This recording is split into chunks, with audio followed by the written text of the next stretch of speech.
నీ ప్రేమ గొప్పది, నీ జాలి గొప్పది, నీ కృప గొప్పది, నీ దయ గొప్పది.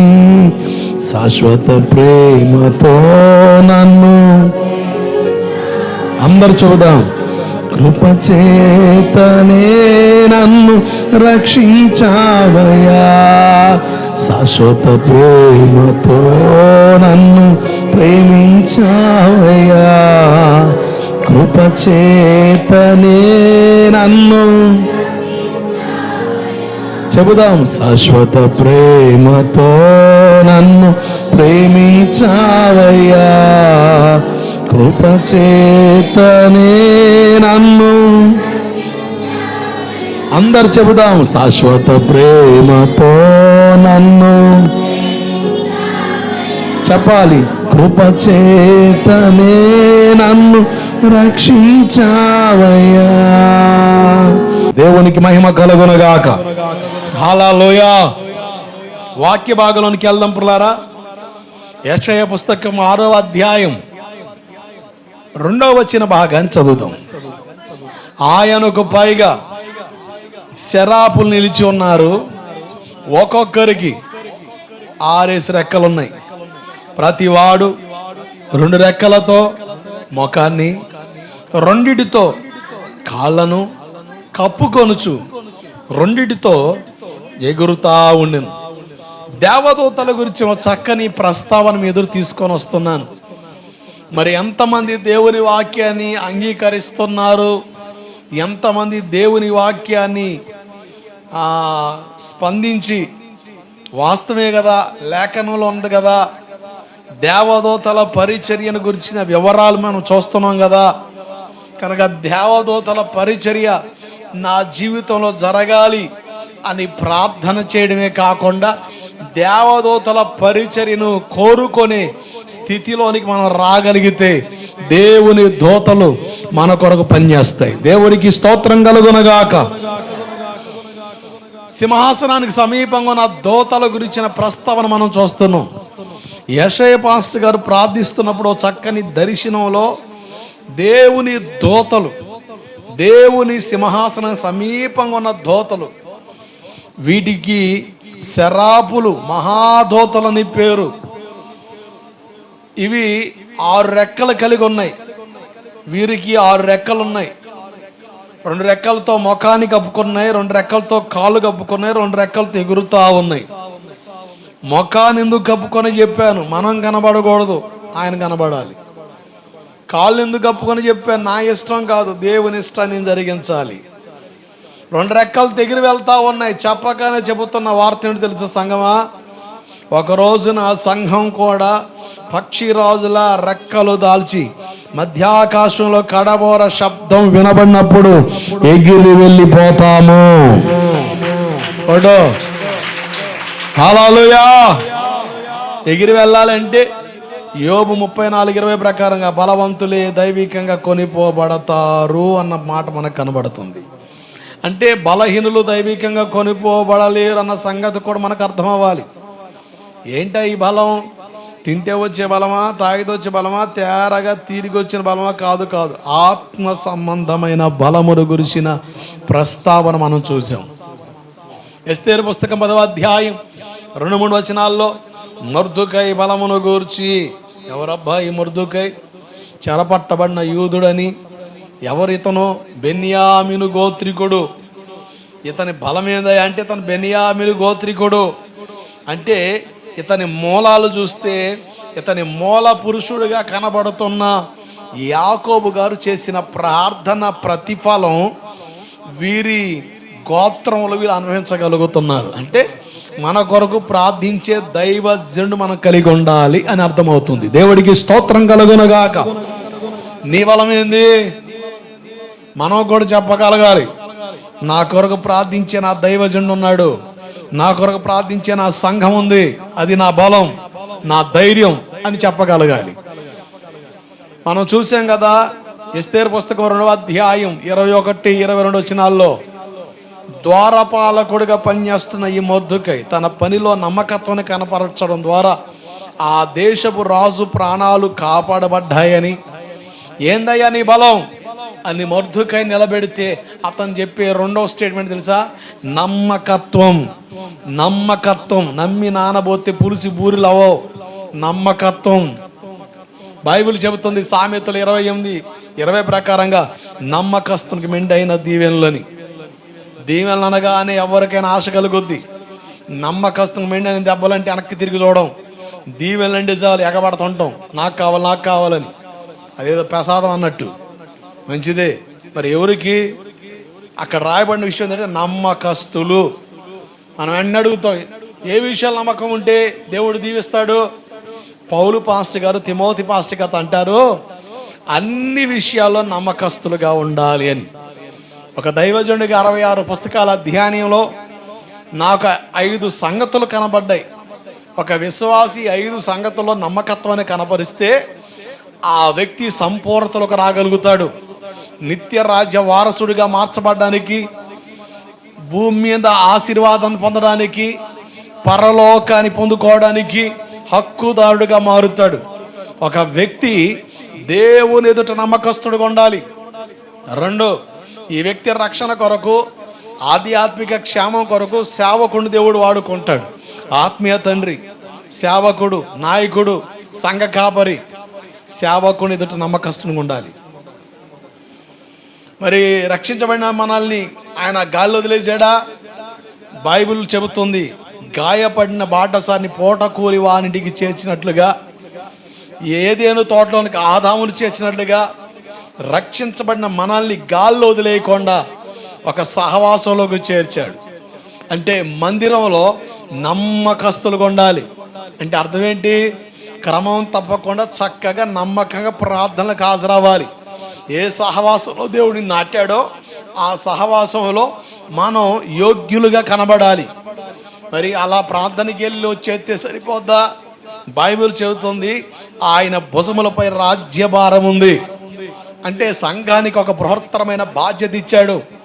నేను పలానా సంఘ విశ్వాసినండి, నేను దేవుని పిల్లోడిని అని చెప్పే ప్రతి వ్యక్తికి దేవుడు ఒక బాధ్యత అప్పగించాడు. సేవకుడు కాదు, లేక ఇది సంఘంలో ఇచ్చే ఆ విధులు కాదు. దేవుడు ప్రతి విశ్వాసికి ఇచ్చిన బాధ్యత ఏంటంటే పరిచర్య చేయాలి. ఆయన పనిలో, దేవుని పనిలో, దేవుని సేవలో మనం కూడా పాలి భాగస్తులు అవ్వాలి. ఈ సేవలో 2 భాగాలు ఉన్నాయి. బలిపీఠం మీద జరిగే పరిచర్య, బలిపీఠం కింద జరిగే పరిచర్య. బలిపీఠం మీద జరిగే పరిచర్యకి అభిషక్తుడు, ప్రతిష్ఠితుడు, ఏర్పరచబడిన వ్యక్తి, పిల్లబడిన వ్యక్తి కావాలి. యాజకుడు, ప్రధాన యాజకుడు, సేవకుడు. బలిపీఠం కింద జరిగే పరిచర్య ప్రతి విశ్వాసి పాలు పొందే అవకాశం దేవుడిచ్చాడు. దేవుడికి స్తోత్రం కలుగునుగాక. ఇప్పుడు మనకు వచ్చే డౌట్లు ఎట్లా ఉంటాయంటే, పరిచర్లో పాలు పొందితే వచ్చే ఆశీర్వాదాలు ఏందయ్యా అని. దాని గురించినే ప్రస్తావన మీకు ఇస్తున్నా కొన్ని నెలలుగా, కొన్ని వారాలుగా. ఇది 4వ విషయం. 5, ఏ విషయంలో నమ్మకస్తులు ఉండాలి? దేవుడు మనల్ని ప్రేమించి మన జీవనం కొరకు డబ్బులు ఇచ్చాడా, జబ్బులు ఇచ్చాడా? చెప్పండి గట్టిగా. జబ్బులా డబ్బులా? డబ్బులు. ఈ డబ్బులు ఖర్చు పెట్టే విషయంలో నమ్మకస్తులుగా ఉండాలి. కొంతమందికి చేతిలో డబ్బులు ఉంటే అసలు చేతులకి దొరదనుకుంటా అసలు ఏడాగో టపా టపా టపా టపా ఖర్చు పెట్టేస్తాం. ఇక ఏదైనా అవసరమైనప్పుడు గుటకలేస్తా చూస్తుంటే ఎవడిస్తాడా అని. దేవుడు మనకిచ్చిన ప్రతి పైసాను జాగ్రత్త ఖర్చు పెట్టాలి. ఖర్చు పెట్టే విషయంలో నమ్మకస్తులుగా ఉండాలి. దేవుడు ప్రతి ఒక్కరిని లెక్క అడుగుతాడు అన్న సంగతి బైబిల్లో ఉంది.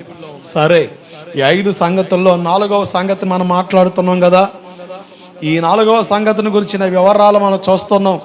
మీకు చెప్పా, పరిచర్య చేస్తే ఉపయోగం ఏంటి? చాలా మంది అడిగే ప్రశ్న ఎట్లుంటుందంటే, అదేదో పాకి పనిగా, అదేదో పాచి పనిగా, అదేదో చీప్గా ఎంచే వాళ్ళు ఉన్నారు. దేవుని ఇల్లు మన తండ్రి ఇల్లు. మన తండ్రి ఇంట్లో మనం పని చేయాల్సిన బాధ్యత దేవుడిచ్చాడు. ఇది నా ఇల్లు అనుకుంటే ఖచ్చితంగా సిగ్గు విడిచి అసలు అన్ని పక్కన పెట్టి మనం తగ్గించుకొని దేవుని పనిలో నేల మట్టుకు తగ్గి పని చేస్తే ఉపయోగం ఏంటండి?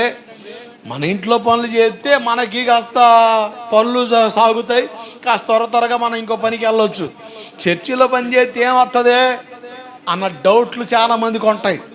దీనికి నిర్వృత్తిగా అంటే ఈ డౌట్కి సమాధానంగా దేవుడు ఇర్మియా పుస్తకం 33:22 ఏమన్నాడు? చదవండి ఒకసారి త్వరగా.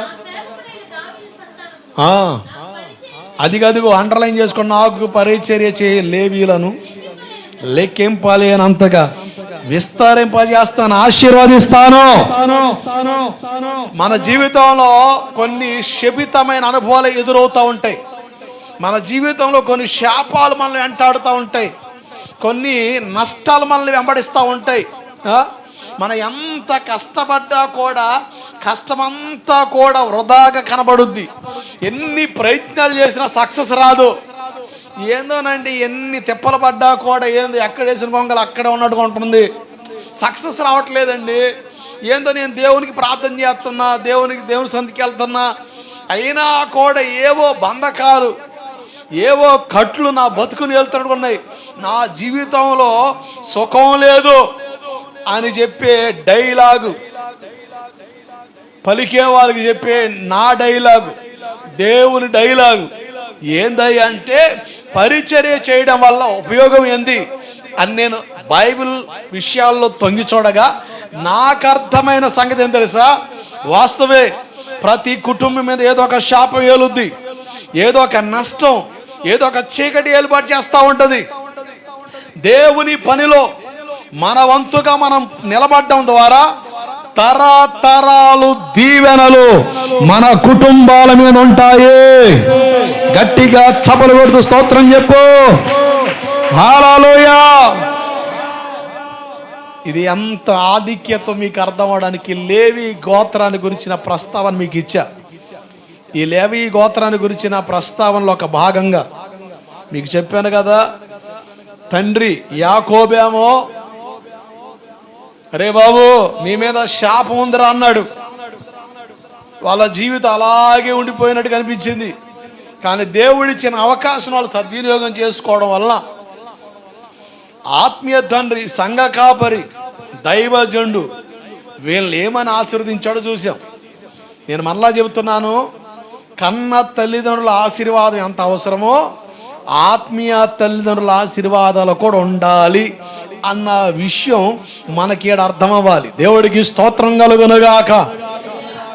నాకెవరు సపోర్ట్ అవసరం లేదండి, ఎవరు బ్లెస్సింగ్ అవసరంలే, నా పేరే బ్లెస్. ఏంది అంతా మైనసే, అంతా లెస్సే. పేరు పెట్టుకున్నంత మాత్రం చేయదు. దేవుడు పెట్టిన కొన్ని పద్ధతులు ఉన్నాయి, కొన్ని క్రమాలు ఉన్నాయి. వాటి ప్రకారం నడవడం ద్వారా కొన్ని ఆశీర్వాదాలు మనం పొందుకోగలం. వాటి ప్రకారం నడిస్తేనే కొన్ని మార్గాలు తెరబడతాయి. హల్లెలూయా. సేవకుడు ఏమని దీవించాడు? లేవిని గురించి ఏమన్నాడు? ద్వితీయోపదేశకాండంలో నీ సేవకుడైన మోషే గారు లేక దైవజనుడైన మోషే గారు లేవిని గురించి ఏం చెప్పాడు? ఊరిమ్ము తుమ్మిమ్ము నీ భక్తునికి కలవు. అంటే దేవుని చిత్తం తెలుసుకునే ఆ గొప్ప అవకాశం ఈ లేవి గోత్రానికి ఇచ్చాడు.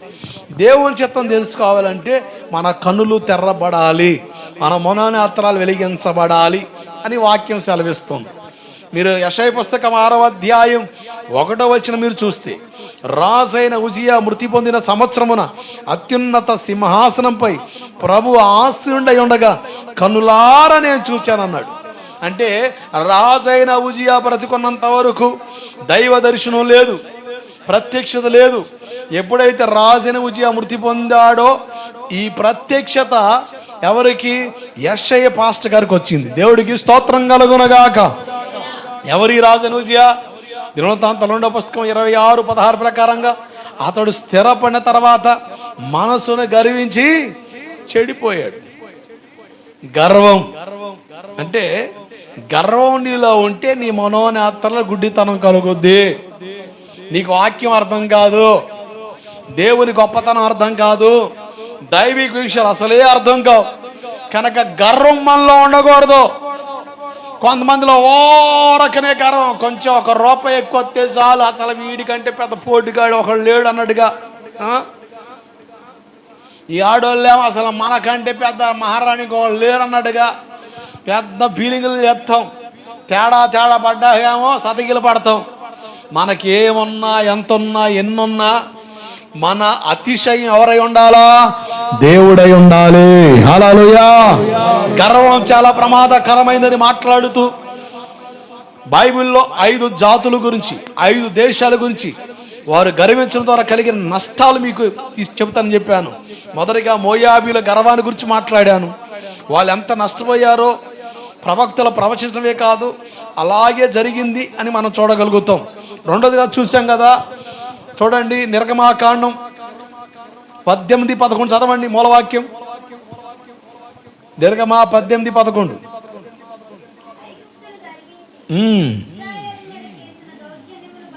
ఐగుప్తీయులు గర్వించి, అంటే ఐగుప్తీయుల గర్వం.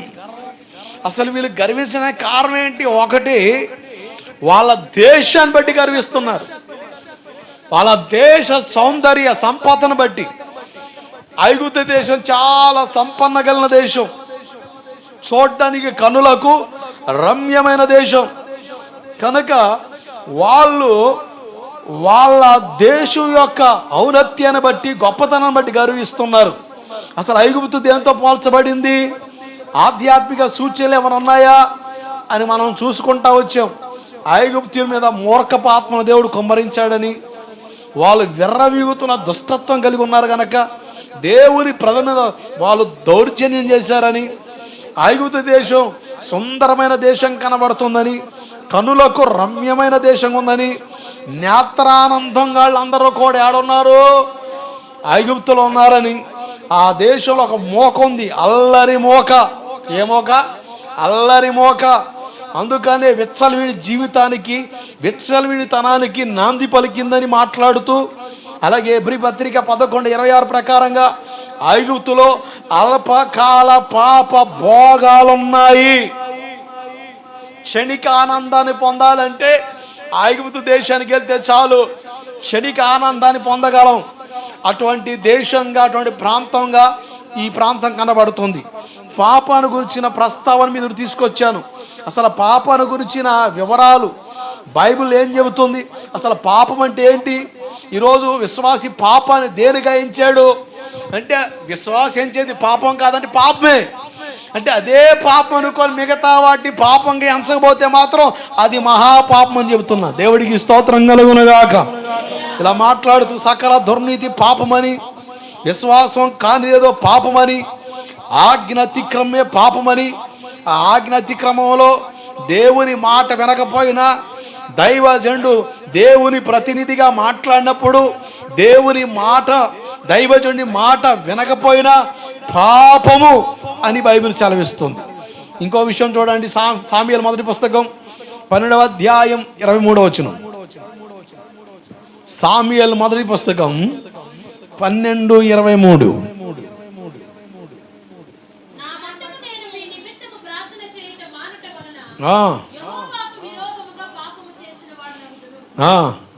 జాగ్రత్తనండి. ఇశ్రాయేలు ప్రజలేమో అన్య దేశ రాజులు చూసి, అన్య దేశాలని రాజులు వెళ్తా ఉన్నారు, మాకు కూడా రాజు కావాలని గోల చేస్తున్నారు.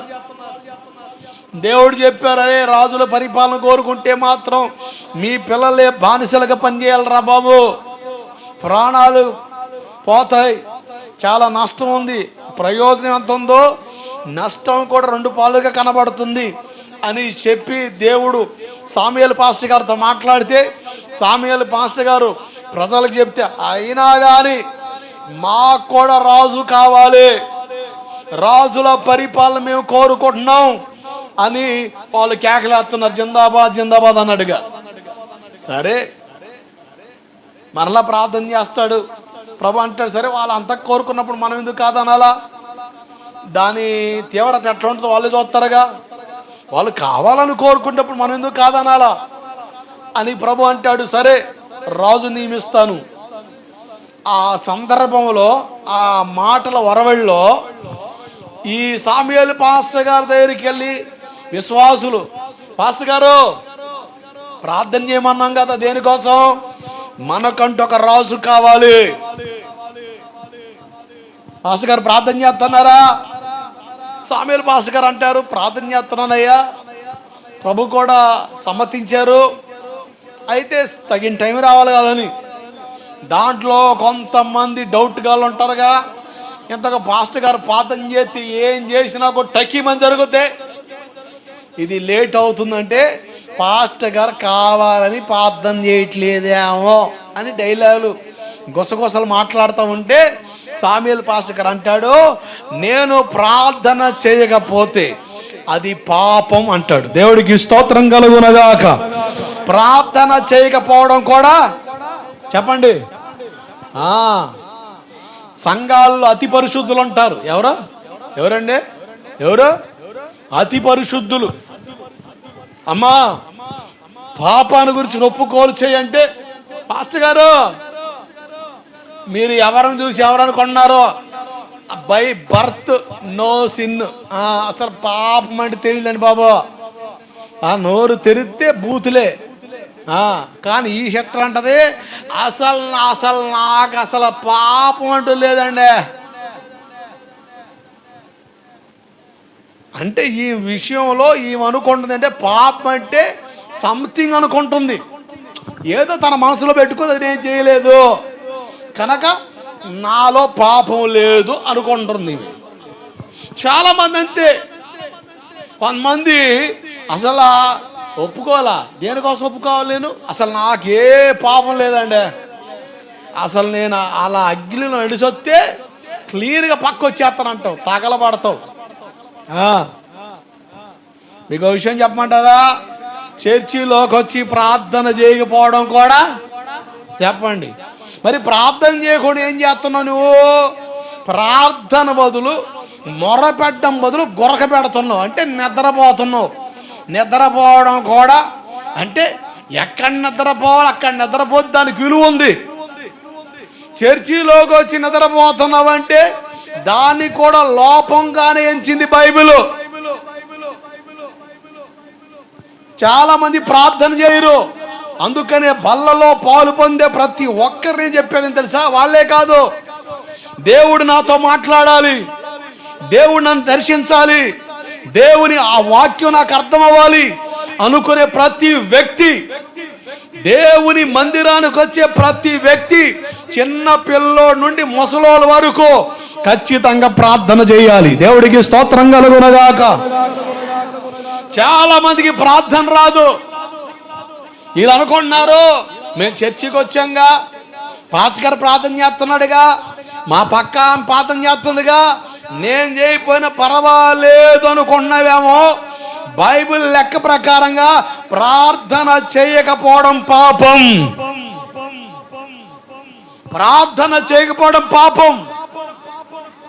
శిష్యులు యేసు ప్రభువును అని అడుగుతారు, అయ్యా యోహాను గారు శిష్యులు, బాప్తిస్మా యోహాను గారు శిష్యులు ఉపవాసాలు ఉంటున్నారట, మాకు కూడా నేర్పండి సార్, మాకు కూడా ప్రార్థన నేర్పండి అని శిష్యులు యేసు ప్రభువుని అడిగిన విధానం బైబిల్లో ఉంది.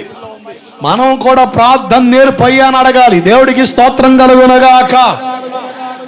చాలా మంది ఇక ప్రార్థనేగా, అది పెద్ద విద్య ఏంది, అది పెద్ద మర్మ ఏంది, నేను చేస్తా అని అడ్డంబడి ఆలోచించే వాళ్ళు ఉంటారు. ఒక ఆయన సడన్ గా మార్పు చెంది ప్రార్థనకి వెళ్తున్నాడు. వాళ్ళ ఆడోళ్ళు పెళ్ళైన రోజు నుంచి అప్పుడు దాకా ప్రార్థన పోతానే ఉంది, మార్పులు లేవు, చేర్పులు లేవు, ఉన్నపాటునే ఉంది మహాతల్లి. ఈయన ప్రార్థనకి వెళ్ళాడు, దైవజనుడు ప్రార్థన చేయండి అంటుంటే ఇతనికి ఆశ కలుగుతుంది ప్రార్థన చేయాలని. ఇతను అరాకొర ప్రార్థన నేర్చుకున్నాడు. ఒకరోజు భార్యతో అంటాడు, ఇదిగో అమ్మాయి, ఈరోజు మనం కొద్దిసేపు ప్రార్థన చేసుకుందాం. ఏం చేసుకుందాం?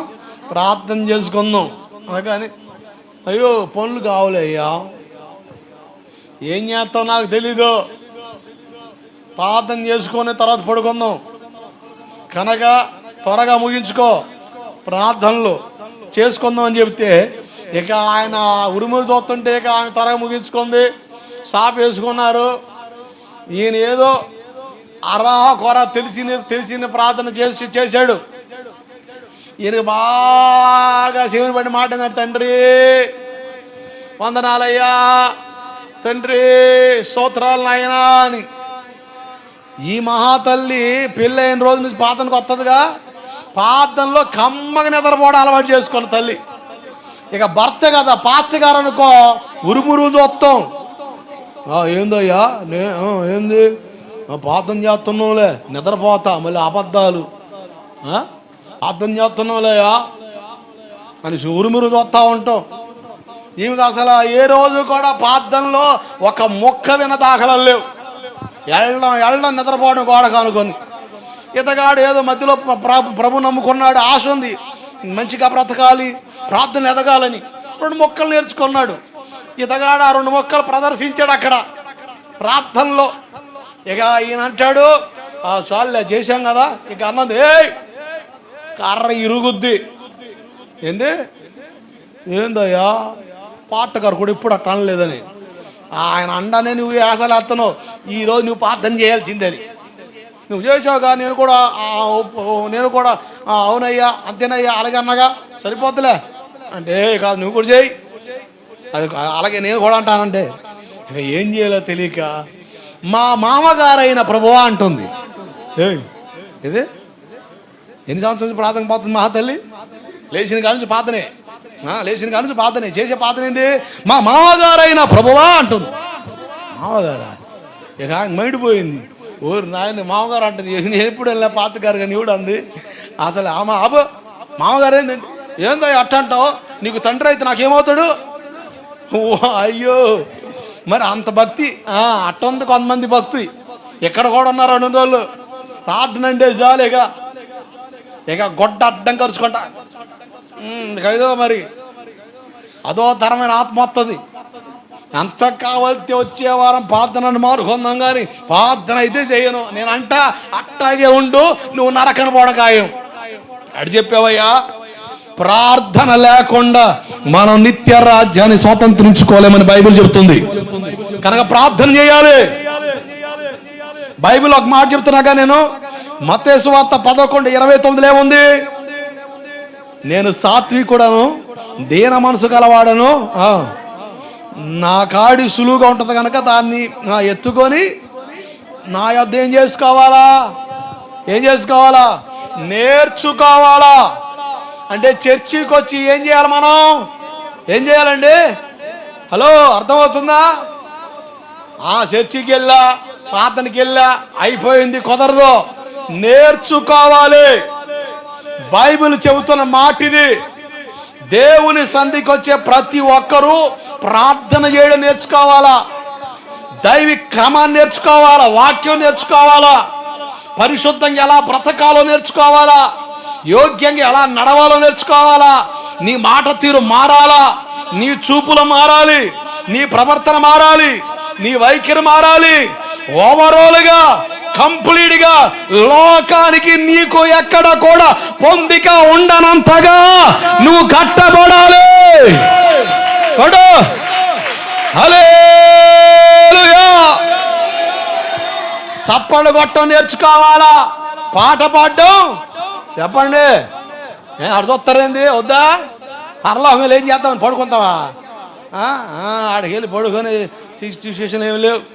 ఆడ ఒకటే ఆరాధన, ఒకటే స్తోత్రాలు. ఏందో మరి మా పాస్టర్ గారి మధ్యన లెగిసిన కాడిని అయ్యో చెప్పలేక చేస్తున్నాను. మరి 1 గంటకి అల్లాడితే మరి 24 గంటలు అక్కడ అదే స్తోత్ర బలే. ఏ బలి? స్తోత్ర బలి. ఇంకంతే, స్తోత్ర బలి అక్కడ ఉండేది. స్తోత్రాలు చెప్పడమే, కాసేపు రెస్ట్ ఇవ్వడం, మధ్యలో టీ బ్రేక్ ఇవ్వడం, మధ్యలో బోబెట్ట ఏ ఉండవు. ఆయనే మన బలం, ఆయన మన జీవం. కనుక నేర్చుకోవాలి, ప్రార్థన చేయడం నేర్చుకోవాలి. ఇక్కడ మీలో చాలా మందికి ప్రార్థన చేయడం రాదు. జాగ్రత్త నుండి ప్రార్థన చేయకపోవడం కూడా పాపమే. బలలో పాలు పొందేవారు మరి ముఖ్యంగా చెప్తున్నాను, లేచి నిలబడినప్పుడు కానీ బలలో పాలు పొందేటప్పుడు కానీ ఖచ్చితంగా ప్రార్థన చాలా అవసరం. ప్రార్థన చేయి, ఒప్పుకో, దేవుని కాడ కన్నీళ్లు కార్చు. నిజముగా మొరపెట్టే వారికి ఆయన సమీపంగా ఉండే దేవుడు. నువ్వు ప్రార్థన చేస్తే నీ పరిస్థితులు మారుతాయి. ప్రార్థన చేస్తే నీ జీవితం కట్టబడుద్ది.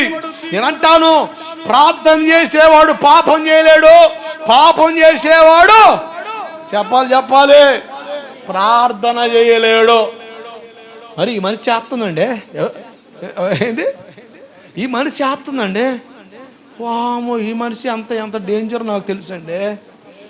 అసలు ఏడకొత్తేనే చూపుల్లో దీనత్వం, మోఖంలో అమాయకత్వం, బయటకొత్తే వంటదిక నూర్పుడు కత్తే, ఎటు తెగుద్దో తెలియదు. మరి ఈ మనిషి ప్రార్థన చేస్తుందండి అంటే బైబిల్లో ఒక మాట ఉంది, తనకు మొరపెట్టు వారందరికీ. అరే బాబు, అందరు మొరపెడతారా? ప్రార్థన కూడా ఒక అలవాటుగా మారితే అందరు చేస్తారా? అది కాదురా నాయన. నిజముగా మొరపెట్టు వారికి నేను సమీపంగా ఉంటాను. హల్లెలూయా. నిజముగా మొరపెట్టు వారికి ఆయన సమీపంగా ఉంటాడు. నీ ప్రార్థన ఆలకించే దేవుడు అన్నాడు. నీ ప్రార్థనలకి సమాధానమైన దేవుడు చెబుతున్నాడు. నీ ప్రార్థనలకు ఆధారమైన వాడు చెబుతున్న మాట తెలుసా? నిజముగా మొరపెట్టు వారందరికీ, హృదయపూర్వకంగా మనసు కలిగి మనసు నిలిపి ప్రార్థించే వారికి ఆయన సమీపస్తుడుగా ఉంటాడు. ఈరోజు ఎంత ప్రార్థన చేసినా నీ ప్రార్థనకు సమాధానం రాకపోవడానికి కారణం నీలో ఉన్న లోపం, నీలో ఉన్న పొరపాట్లు. అయితే నువ్వు ఖచ్చితంగా దిద్దుకోవడం వల్ల, సరి చేసుకోవడం వల్ల దేవుడు నీ ప్రార్థనలకు సమాధానమై ఉంటాడు. హల్లెలూయా. కనుక ప్రార్థన చేయకపోవడం కూడా పాపమని బైబిల్ చెప్తుంది. ఇకనైనా ప్రార్థన చేయడం ప్రారంభించు. ప్రార్థన చేయడం అలవాటు చేసుకో. ప్రార్థన చేయడం నేర్చుకో. ప్రార్థన చేయడంలో ఉన్న సామర్థ్యం నీకు అర్థమైతే ప్రార్థన చేయకుండా ఉండలేవు. బైబిల్లో రాజులు సైతం మోకరిల్లి ప్రార్థన చేశారు. రాజులు సైతం ఆయుధాలు పక్కన పడేసి వారి ఆలోచనలు పక్కన పెట్టి దేవుని ఆలోచన కొరకు కనిపెట్టారు. దేవుని ఆలోచన కొరకు మొరపెట్టారు. అలా మొరపెట్టిన రాజుల చరిత్ర మీరు చదవండి. వారి పక్షాన దేవుడు పనిచేశాడు. వాళ్ళ పక్షాన దేవుడు యుద్ధం చేశాడు. వాళ్ళ కన్నీరు దేవుడు తుడిచాడు. వాళ్ళ తృణీకరణ, వాళ్ళకున్న వేదన, వాళ్ళకున్న సమస్యను ఆయనే పరిష్కరించాడు. నీకు పరిష్కారం చిక్కాలి అంటే నువ్వు ఏ స్థితిలో ఉన్నావో తెలియదు, నీ హోదా ఏందో తెలియదు. నువ్వు ఏ స్థాయిలో ఉన్నా, ఏ హోదాలో ఉన్నా, ఏ స్థితిలో ఉన్నా నేల మట్టుకు తగ్గించుకొని ప్రార్థన చేయడం మనసు పెడితే సింహాసనం కదిలించబడుద్ది. దేవుడికి స్తోత్రం కలుగునగాక. హల్లెలూయా. ప్రార్థన చేయకపోవడం పాపం. యాకోబు పత్రిక 4వ అధ్యాయం 17వ వచనం. యాకోబు పత్రిక 4వ అధ్యాయం 17వ వచనం. మేలైనది చెయ్య నెరిగి అలాగు చెయ్యకపోవుట పాపం. మేలైనది చెయ్యనెరిగి అలాగూ చేయకపోవడం పాపం. మేలైనది చేయి, కీడు చేయొద్దు. నేనంటాను, నువ్వు మేలు చేయకపోయినా పర్వాలేదు, నీకు అలవాట్లేదా, నీకు అర్థం కావట్లేదా, మేలు చేయకపోయినా పర్వాలేదు, కీడు మాత్రం చేయొద్దు. నీ తోటి వాళ్ళకి మేలు చేయకపోయినా పర్వాలే, కీడు మాత్రం చేయొద్దు. నీ ఇంట్లో వాళ్ళకి మేలు చేయకపోయినా పర్వాలే, కీడు మాత్రం తలపెట్టదు. కొంతమంది ఉంటారండి, ఫుల్గా లోడ్ అయినప్పుడు అసలు పనికి వెళ్తారు, వచ్చిన డబ్బులన్నీ కూడా ఎక్కడ కడతారు? ప్రసాద్ కట్టి వస్తారు. ఎవరికండి? ప్రసాద్ అంటే ఎవరు? ప్రభుత్వ సారా దుకాణం. ఆడగట్టి వస్తారు మర్యాద, అదేదో పెద్ద సంస్థలేగా అదేదో వీళ్ళకి వడ్డీకి ఇచ్చినట్టు రోజులు కట్టొస్తారు.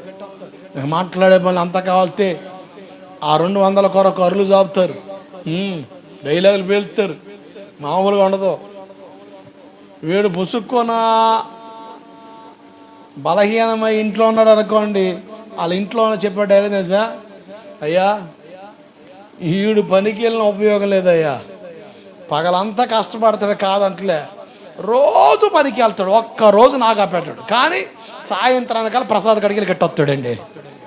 ఉపయోగం లేదండి బాబు, వీడు పని చేయకపోయినా పర్వాలేదండి బాబు. అంటే కష్టపడుతున్నాడు, సాయంత్రకాలం నాకు వస్తున్నాడు, ఇంట్లోకి వచ్చిన ఒకళ్ళు ఈడు చీడ్చిపోతున్నాడు. మేలా కీడండి, మంచిదా చెడ్డదా? ఇక నాకిన తర్వాత నుంచి నోటికి ఏది వస్తుందో తెలియదు, అవతారాలు మారిపోతుంటాయి. ఈ భక్తులకి 3 అవతారాలు ఉంటాయి అంటే ఎన్ని అవతారాలు అండి? 3 అవతారాలు. ఇలా పుణ్యస్థానాలు ఉంటాయి కదా, వాకబుల్ డిస్టెన్స్లో వెళ్ళి దర్శించి వచ్చిన తర్వాత అవతారాలు మారుతారు. వాడు కోత అవతారం, కోత అవతారం తిక్క వ్యవహారం చేస్తారు. కొంతమందికి అసలు మామూలుగా ఉంటే అసలు ఏం మాట్లాడండి, నోట్లో ఏలు పెడితే సపరెత్తాడు కానీ కొరకడండి మంచోడండి. కొంచెం నాకాడనుకో తిక్క మాట్లాడుతాడు, ఒసరొసరగా అసలు మామూలుగా ఉండదు, చలాగ్గా ఉంటారు, చేతులు ఆడుతుంటారు, అసలు మామూలు కాదు. మనిషికి అదొక రకమైన ఆత్మ వచ్చేది. ఇంకో కుక్క అవతారం, ఇకేలా కొంచెం నాకిన కాడ నుంచి ఎవడిని పడితే ఆడిని నోటికి వచ్చినట్టు మాట్లాడుతుంటారు, మూతిపోలు రాళ్ళు బిగేదాకా ఒక్కరు వచ్చినట్టు కొడతారని చూసారా, అట్ట తరిమేదాకా చేస్తారు, అన్నీ తాలింపేస్తారన్నమాట. 3వ అవతారం పంది అవతారం. ఇక అంతే, ఏడుంటాం ఆడే, ఏవైనా ఇక నోరు తెలుసుంటే సీమలు పోతాయి, ఈగలు పోతాయి, దోమలు పోతాయి, పక్కన వచ్చి కుక్క నాకొద్ది కామ్మ ఉండదు అన్నమాట. ఇదొక అవతారం. ఏమండి ఈ అవతారం వాళ్ళకి ఈ చెప్పే మాట ఎట్లా ఉంటుందంటే, అయ్యా వీడు పనికి వెళ్ళిపోయి పర్లేదయ్యా, ఇంటి కాడు ఉంటే నేనే కష్టపడి చేస్తానయ్యా. ఎందుకమ్మా అంత బాధ అంటే, ఆడు వెళ్ళిన కాడు నుంచి మొత్తం తేడా చేస్తాడు. అంటే నువ్వు కీడు చేస్తున్నావు, నీ కుటుంబానికి కీడు చేస్తున్నావు, నీ ఇంటి వాళ్ళకి కీడు చేస్తున్నావు. కనుక బైబిల్ చెబుతుంది, మనం మేలైంది చెయ్యనెరిగి, మేలైంది ఏంటి? కష్టపడ్డావు, ఆ సంపాదన చక్కగా నీ అవసరాలు తీర్చుకోవడానికి ఉపయోగించుకో, నీ అప్పులు తీర్చుకో, చక్కగా 1 రూపాయి వెళ్తే జాగ్రత్త చేసుకో, అది మేలు. మేలైంది చెయ్యనెరిగి అలాగూ చేయకపోవడం పాపం. కొంతమంది సంపాదన ఏమో వేరు ఇళ్ళకి వెళ్ళిపోతుంటది, అసలైన ఇంటికి రాదు. వేరు వాళ్ళకి అంటే మంచి మనసు కలిగి సాయం చేస్తే అది వేరు. అక్రమ సంపాదన, అక్రమ జీవితంతో నడిస్తే అది మేలు కాదు, అది కీడే. అలాగే విశ్వాసిగా సంఘానికి వచ్చే మనం 10 ఆత్మలను నడిపించకపోయినా పర్వాలే, 10 మందిని చెడగొట్టే వ్యవహారం చేయొద్దు. దేవుడికి స్తోత్రం కలుగునగాక. హల్లెలూయా. సామ్యూయల్ పాస్టర్ గారు ఏ చర్చిలో ఉన్నారు? వాళ్ళు ఈ పాస్టర్ గారు ఏ చర్చిలో ఉన్నాడండి? సామ్యూయల్ మొదటి పుస్తకంలో మీకు కనబడదు, సిలోహు. ఎవరు ఆ పాస్టర్ గారు? అక్కడ ఈయన చిన్న పిల్లవాడు ఉన్నప్పుడు ఆ చర్చి పాస్టర్ గారు ఎవరు? ఏలీ గారు. ఏలీ గారి పిల్లలు మంచోళ్ళేనా? అసలు ఆ మామూలు దుర్మార్గం కాదు. వాస్తవం అయితే ఏదైనా బలి ఇచ్చిన తర్వాత ఓ ప్రాముఖ్యమైన అవయాన్ని, ఒక కుడి చెప్పని యాజకుడు పెట్టాలి. అది అక్కడే వండి ఈ యాజకుడు పెట్టే విషయంలో వంట చేస్తూ ఉంటే ఉడక్కొన్నే ఆ మొక్కలు తీసుకొని తింటున్నారు ఇల్లు, కక్కుర్తు మంద. అంతేకాదు ఆ చర్చికి వచ్చే స్త్రీలతో అసభ్యకరంగా ప్రవర్తించడమే కాదు, వ్యభిచారం చేస్తున్నారని బైబిల్ సాగిస్తుంది. స్త్రీలతో పనికి మళ్ళీ వ్యవహారాలు చేస్తున్నారు. ఆ సంఘంలో ఎవరున్నారు? సామ్యూయల్ ఉన్నారు. ఏం చెప్పాలి వాస్తవానికి అంటే, ఏ చర్చికి రావద్దు, ఏ చర్చికి ఈ చర్చికి రావద్దు, పాస్టర్ గారి పిల్లలు మంచోళ్ళు కాదు. ఎవరు? పాస్టర్ గారి పిల్లలు మంచోళ్ళు కాదు, ఈ చర్చికి రాకండి, వెళ్ళిపోండి, వేరే చర్చికి వెళ్ళిపోండి అన్నాడా? భలే ఆశ్చర్యం అండి. అంతటి దరిద్ర పరిస్థితులు జరుగుతున్నప్పుడు కూడా యోగ్యంగా సామ్యూయేలు పాస్టర్ గారు నిలబడ్డాడు కనుక ఆ వ్యక్తిని దేశానికి ప్రవక్తగా మార్చాడు. దేవుడికి స్తోత్రం కలుగునుగాక. నీ ద్వారా సంఘానికి మేలే జరగాలి, కీడు జరగకూడదు. ఒకవేళ మేలు జరగకపోయిన పర్వాలే, కీడు మాత్రం తలపెట్టొద్దు. సంఘాల్లో రకరకాల గందరగోళాలు, అభ్యంతరాలు, ఆటంకాలు, అవరోధాలు. ఇది యేసయ్య శరీరం. సంఘం ఎవరి శరీరం? ఇప్పుడు నా శరీరం ఇది గిచ్చిద్దే నొప్పొత్తది రాదా నాకు? సూత్తో పొడితేనో, గుణమంతో పొడితేనో, కత్తితో నరికితేనో. ఈ మధ్యన ఆ సంఘాల్లో నరుకుడుగాళ్ళు ఎక్కువయ్యారు. ఎవరు? నరుకుడుగాళ్ళు అనమాట. సంఘాలని చిన్న భిన్నం చేసే పరిధులు, చిన్న విషయాల్లోనే. నేను క్రైస్తవ పాలనలో చూస్తున్నాను కదా, చాలా మట్టుకు దేవుడు నన్ను తప్పిస్తున్నాడు. ఆ విషయంలో దేవునికే మహిమ కలుగునుగాక. ఎందుకంటే కొన్ని విషయాల్లో నేను ఉండాల్సిన రీతిలో ఉండాల్సిన పరిస్థితి ఉంది కనుక అలా ఉండగలుగుతున్నాను గనక, ఇది దేవుని సేవని ఎరిగాను గనక. ఇదేదో ఒక మోటాకి సంబంధించింది కాదు, ఒక కులానికి సంబంధించింది కాదు. ఇది మా కుల సంఘం అంటే కుల సంఘం అక్కడే ఉంటుంది. నేను అన్నా కదా, స్వప్నాథులందరూ కూడా సూర్యకింద చేరినట్టు ఉంటుంది వ్యవహారం. దేవుడికి స్తోత్రం కలుగునుగాక. సంఘాల్లో ఈ డామినేషన్ వ్యవహారం ఉండకూడదు. తగ్గి దేవుని మహిమ కొరకు పనిచేయాలి. ఇది ఆయన శరీరం. కుల సంఘాలు లేక ప్రాంతీయ సంఘాలు, ఇది మా ఏరియా సంఘం, ఇది మా కుల సంఘం అంటే ఆడే ఉంటాయి. కులిబోతులు అందరూ ఉంటారు ఆ కుల సంఘాల్లో.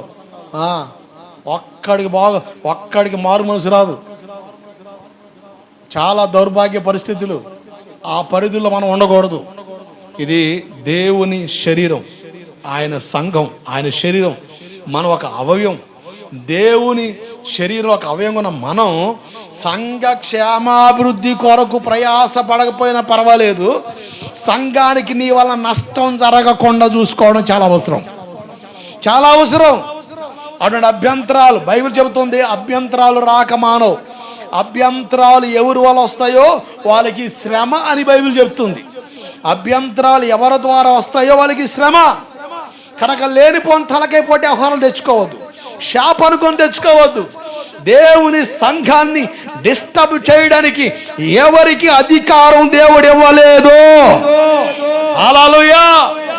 నువ్వు మేలుకరంగా ఉండకపోయినా పర్వాలే, నీ ద్వారా నష్టం, కీడు, అభ్యంతరం, ఆటంకం, అవరోధం రాకూడదు. ఒక వ్యక్తికి సువార్త చెప్పలేకపోయినా పర్వాలేదు, కానీ ఒక వ్యక్తికి లేనిపోని చెడ్డ వార్తలు చెప్పి, చెడ్డ మాటలు చెప్పి సంఘానికి వచ్చే వ్యక్తిని చెడగొట్టే ఆలోచనలు రవ్వంత మనలో ఉండకూడదు. అది మనకే నష్టం. బైబిల్ చెబుతుంది, మేలైంది చెయ్యనెరిగి చెయ్యకపోవడం పాపం. ఒకవేళ మేలు చేయలేకపోయినా కీడు మాత్రం తలపెట్టొద్దు. నీ కుటుంబానికి అవ్వచ్చు, నీ తోటి వాళ్ళు అవ్వచ్చు, నీ ప్రాంత ప్రజలు అవ్వచ్చు, కీడు మాత్రం తలపెట్టొద్దు. అది చాలా డేంజర్. నువ్వు ఏ గొంత తవ్వుతావో అదే గొంత నీ కొరకు ఆల్రెడీ తవ్వి ఉంటుంది. పెద్దోళ్ళు, చరిత్ర ఎరిగినోళ్ళు, లేఖనాలు ఎరిగినోళ్ళు చెప్పే ఖచ్చితమైన మాట ఇది, తాను తవ్విన గొంతలో తానే పడతాడు. మొర్దుకై విషయంలో హామాను చెలరేగాడు. మొర్దుకై వాక్య క్రమాన్ని బట్టి నడిచాడు. హామాను అన్యుడు, పైపెచ్చు దేవుని ప్రజలంటే గెట్టని స్వభావం కలిగినోడు. ఒక చిన్న సాకు పట్టుకొని హామాను మొర్దుకైని ఉరి తీయించాలనుకున్నాడు. విచిత్రం ఏం తెలుసా? ఏ ఉరి కొయ్యి అయితే మొర్దుకై కొరకు హామాను సిద్ధపరిచాడో అదే ఉరి కొయ్యలో హామాను భార్య, హామాను పిల్లలు వేలాడారు. చాలా ప్రమాదం. చాలామంది తెలివిగా మాట్లాడుతున్నట్టు అనుకుంటారు. మన తెలివితేటలు సంఘ విషయాల్లో అస్సలు చూపకూడదు. తెలివితేటలు చూపితే తేడా పడతావు, జాగ్రత్త. నీ ద్వారా తేడా తేడా తేడా తేడా వ్యవహారం జరిగితే నీ తాట తీసి ఆయన పైన ఉన్నాడు. ఏసన్న గారి సంఘంలో ఒక చిన్న సందర్భం చెప్తే వినండి. ఏసన్న గారికి పెళ్లి కాలేదు. ఆయన మిగతా సంఘాలు కూడా దర్శిస్తా గోరెంట్ల సంఘానికి వచ్చి వాక్యం చెప్పే పరిస్థితి. ఈ దైవజనుడికి ఒక గది ఉంది. ఆ గదిలో ఆయనే ఉంటాడు. ఒకరోజు ఏమైంది అంటే, ఈ పాస్టర్ గారు వేరొక ప్రాంతానికి వాక్యం చెప్పడానికి వెళ్ళాడు. పాటలు జరుగుతున్నాయి, ఆరాధన జరుగుతున్నాయి. ఒక యవనస్తురాలు, పెళ్ళైన ఆమె, బిడ్డను కలిగి ఉన్న ఆమె ప్రార్థనకు వచ్చింది. ఆమె మల్లె పూలు వేసుకొని వచ్చింది. ఏ పూలు అండి? మల్లె పూలు వేసుకొని వచ్చింది. మొత్తం కొంతమంది కదా ఒక పిచ్చి, భక్తి మీద పిచ్చి కలిగి ఉండు. ఈ పిచ్చి పిచ్చి పిచ్చి కలిగి ఉన్నాం అనుకో, కొంతమంది అంటారు, ఏందో నయ్య గారు జుట్టు ఊడిపోతుంది, పాతని వేయండి, ఊడుద్ది. మరి ఉన్న పాటకు ఉండకుండా వ్యవహారాలు చేస్తే ఓడకుండా ఏం చేస్తాం? మొత్తం నున్నగా అయిందనుకో, ప్రశాంతం. ఆయిల్ గరుసు ఉండదు, అద్దం గరుసు ఉండదు, ఏ గరుసు ఉండదు, డైరెక్ట్ అనమాట. ఓనీడా టీవీ వెళ్ళే ఉంటావు. దేవుడికి స్తోత్రం కలుగునగాక. లేనిపోని వ్యవహారాలు చేయకూడదుగా. కొంతమందికి ఏంది, ఇంత బెత్తడు ఉన్న మొదలకి వేస్తారు. మొదలకి మళ్ళీ పూలేసి కొండ ముచ్చి కోతులు లేదు వస్తుంటారు. అదే పేస్తాను అన్నట్టుగా ఇటువంటి పిచ్చి వ్యవహారం చర్చిలో చేస్తే మొత్తం. నేను చెప్పట్లే, ఇర్మియా పుస్తకం అనుకుంటా 3వ అధ్యాయంలో, సియోను కుమార్తెలారా మీకు బోడుగుండు కొట్టిస్తాడు అన్నాడు. ఏ గుండు? మొత్తం ఊడిపోద్ది. ఇక మొన్న గీకినట్టు ఉంటుంది. ఇక ఏది ఒక్క ఇంటి కూడా రావట్లేదు దగ్గర రాదు. ఆయన కొట్టే ఏడుకుండు. దేవుడికి స్తోత్రం కలుగునగాక. లైఫ్ లాంగ్ ఉండి అనమాట. ఇక జాగ్రత్త. నా మాటలు కాదమ్మో, నేను ప్రతిదీ వాక్యానుసారంగా మాట్లాడుతున్నా. జాగ్రత్త, మనసు పెట్టండి. ఇప్పుడు ఈ పిల్ల ఒక పాపను కలిగి ఉంది కదా, ఆ పాప గోలగాలుగా ఏడుతుంది. పక్క మంది అన్న రూమ్ పక్కన కూర్చుంది. ఆమె పక్కెళ్ళి కాస్త పాలు పిల్లకి గోలగాలు చేస్తుంటే, ఏంది ఇది గోలగాలు చేస్తుంటే, ఈ పాప ఏం చేసిందంటే ఆ పిల్లని తీసుకొని ఆ దైవజనుడి గదిలోకి వెళ్ళింది. గదిలోకి వెళ్తే ఇక ఈ పిల్ల పాలు తాగుతా పీకుతుంది. పూలు మొత్తం పీకుతుంది. ఈమె ఉండమ్మా అంటాడు, పీకుతుంది. మొత్తానికి పాలు ఇచ్చేలోపు మళ్ళీ పులుకొని రాలిపడ్డాయి. ఇక ఈమె పాలు ఇచ్చి మందిరంలోకి వచ్చేసింది. కార్యక్రమం జరుగుతుంది. దైవజనుడు వస్తున్నాడు. ఏసన్న గారు గ్రౌండ్లోకి ఎంటర్ అవుతుండగా, పెళ్లి కాలేదు కదా, పాస్టర్ గారు లేరు కదా, అక్కడ ఉన్న బ్రదర్స్ చూసుకోవాలి కదా.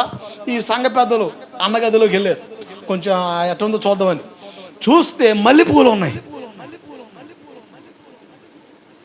అన్న సామానుడు కాదే, ఇది అన్న సామానుడుగా మల్లెపూలు ఉన్నాయి. ఎందురా వామ్మో, నలిపి ఉన్నాయి. పైగా ఇద్దరు చూసి గుసగుసలాడుతా. అసలు చూడండి అంత దారుణమో. వాళ్ళు ఏదో ఆ దైవజనుడు తప్పిదం చేస్తుంటే కన్నులారా చూసి, కొంతమంది భలే చెప్తారండి. చెబితే నిజమే కాబోలనిపిస్తుంది. ఈ నిప్పులాంటి నిజంగాళ్ళకి నిజమే అన్న కొంతమంది అబద్ధం ఆడితే అసలు ఆ గోడ కట్టినట్టు ఉంటుంది. అంతే, నిజమేనేమో అన్నట్టుగా. వీళ్ళు వెళ్ళి, అరే అన్న గదిలో మల్లెపూలు కనపడ్డాయిరా. మల్లెపూలా? ఏంది మల్లెపూలు? అంబో అంబో. అట్లా కోటమయ్యేలో మొత్తం సాటిపోయిపోయిందండి. ఈ ఏసన్న గారు తెలీదు, ఆయన ఆరాధన చేస్తున్న వాక్యం చెబుతున్నాడు. కొంతమంది మంచి కళాగాడి అన్న. ఇక వాక్యం పోవట్లే మనసులోనికి. అవి వస్తున్నాయి, ఏంటి అవి వస్తున్నాయి. ఇక చూసుకో. తర్వాత వారం సంఘం తగ్గింది. నిజంగా దైవజనుడు జరిగిన జీవితంలో జరిగిన సంఘటన. అసలు ఈ అర్థం కావట్లేదు. కొంతమంది మానుకుంటున్నారు. ఆ సంఘానికి సర్లే మేము కూడా మంచిదే అనుకున్నాం, కానీ చాలా వ్యవహారాలు బయటపడ్డాయి అంటలే. ఏంటి బయటపడ్డాయి అంటలే. మళ్ళీ కథలు, మామూలు కథలు కాదు. అసలు ఏందని వ్యవహారం చేస్తే చివరికి ఈ వార్త మోసుకెళ్ళి సంఘ పెద్దలుగా ఉన్నారు, ఆ చర్చి ఎల్డర్స్గా అన్నకి తోడుగా. ఇక వీళ్ళు కూడా చర్చి మానుకున్నారు. ఈ దైవజనుడు అసలు ఏం జరిగింది, అసలు ఏంటి అసలు ఏ సవారే మీరేమన్నా అన్నారా విశ్వాసం? మేమేమనలేదన్నా, మేమేమది కంటామన్నా, నువ్వు వచ్చేగా వాక్యం మాట్లాడి మేము మాట్లాడేది ఏం లేదు, మేమంతా తబలలు కొట్టడం ఈ కొట్టడం మా పని మేము మాట్లాడతాం. మరి ఏందిరా, మరి నేనే వాక్యంలో ఏమన్నా అన్నానా? మీరేమన్నారా? నాకు కమ్మడి వాక్యం చెప్పారు కానీ మరి ఏందిరా వీళ్ళు మెల్లిమెల్లిగా వెనకపోతున్నారని. చివరికి ఆరాధిస్తే వ్యవహారం ఏంటంటే, అన్న మీ గదిలో మల్లెపూలు కనపడ్డాయి అంట, అంటే ఏదో మ్యాటర్ జరిగిందని మా వాళ్ళు మ్యాటర్లు లాగారు.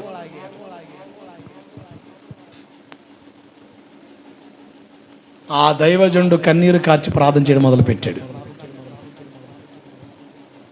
కన్నీరు కార్చి ప్రార్థన చేయడం మొదలు పెడితే ఆ పిల్ల, ఆ మళ్ళీ పూలు వేసుకొచ్చిన పిల్లని చూసారా, ఆ పిల్ల ఆ సంఘానికి స్టాండర్డ్ విశ్వాసి కాదు, సొట్టం అంట. ఆ సంఘానికి వచ్చి ఒక సొట్టం, ఆ ఇంటికి వస్తే ఆమె పట్టుకొచ్చింది మహాతల్లి, ఈమె వేసుకొచ్చింది మళ్ళీ పూలు. ఇక ఆమె ఊరు వెళ్ళిపోయింది.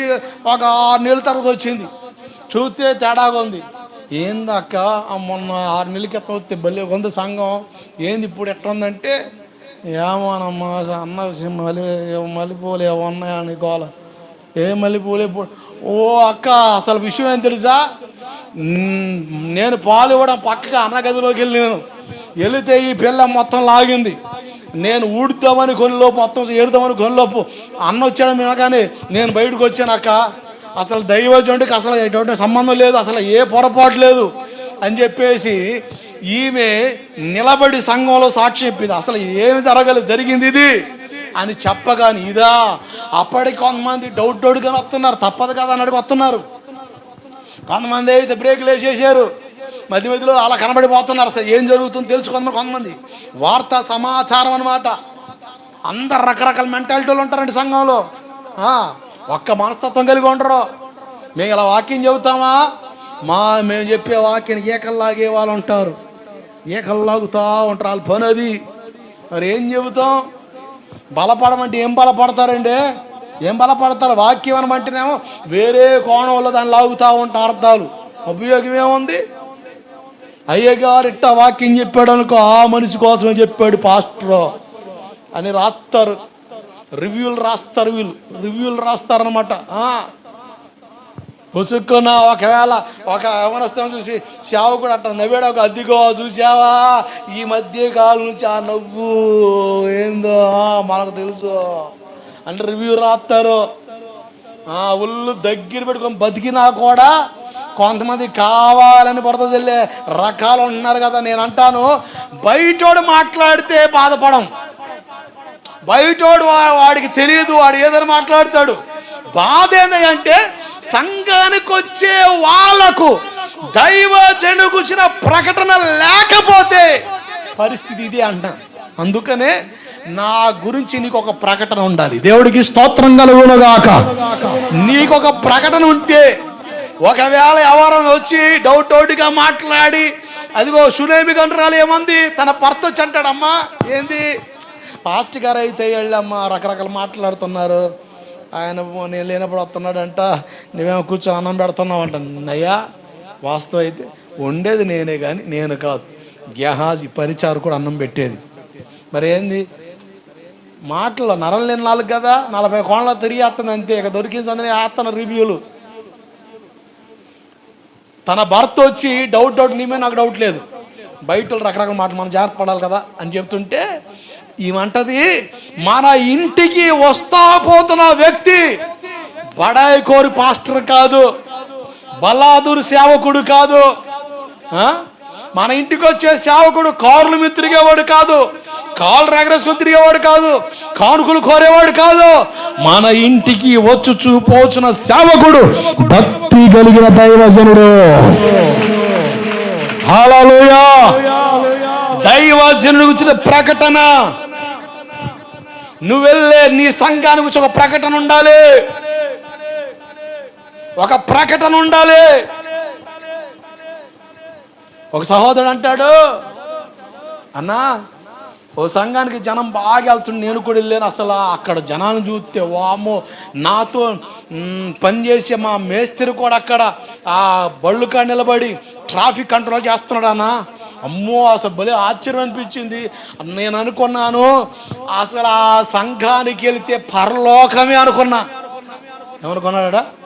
మరి ఇప్పుడేమైంది రా అబ్బాయి అన్నా మా మేస్త్రి, నేను ఎవరి కాడ అయితే పనికి వెళ్తాను, నేను మేస్త్రినే, అయితే నాకు పని దొరకలేదు, అతని దగ్గరికి వెళ్తున్నాను పేటకి, పైపేల్చు ఆ సంఘంలో చూసి నేను కూడా పరవశించాను, ఆనందపడ్డాను, మంచి ఆత్మీయుడు అనుకున్నానన్నా.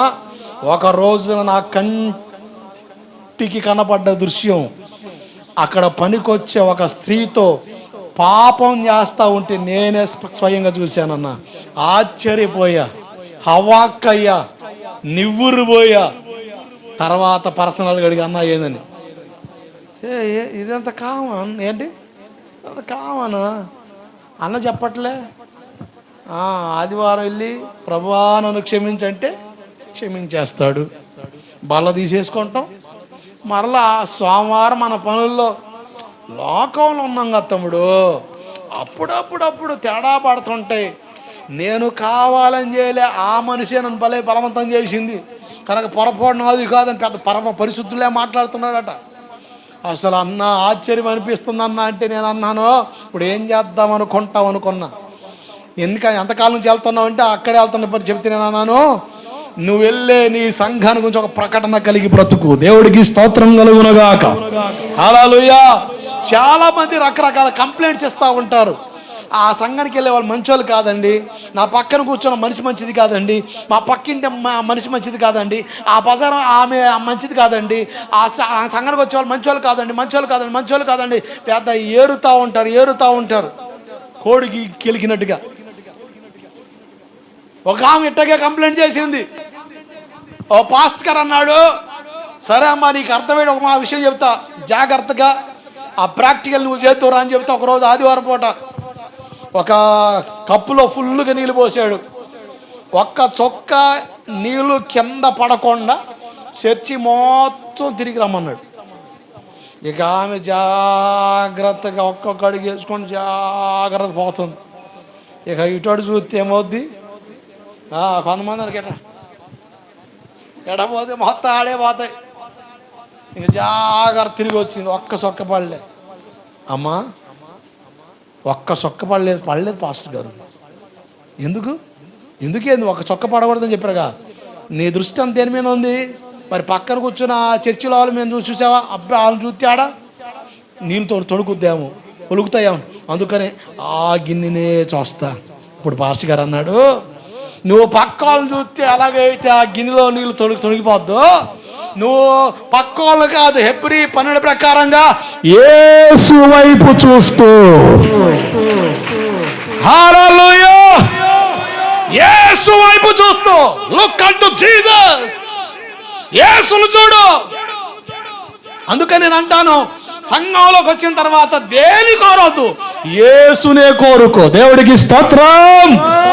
దైవజనుడి ముఖం కాదు, నీ పక్కల ముఖం కాదు, లేక నీ ఎదురుల ముఖం కాదు, యేసు వైపే చూడు, యేసు వైపే చూడు. ఆ పొరుగు పందెంలో ఓపికతో పరిగెత్తు.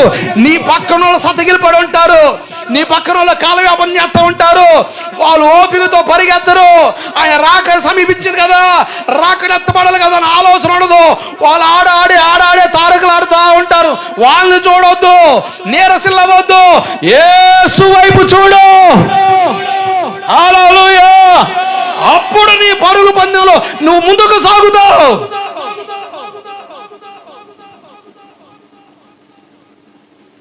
ఒకరోజు నా దేవుడు చాలా దుఃఖపడ్డాడట భూమిని చూసి. అనుకున్నాడట అసలు మొత్తం తుడిచేద్దామని చూస్తే, అసలు చూద్దాం నా కొరకు ఆశ కలిగినోడు ఎవడున్నాడు చూస్తే బైబిల్లో రాయమని నోవాహు అన్న వ్యక్తి కనబడ్డాడు. ఎవరు?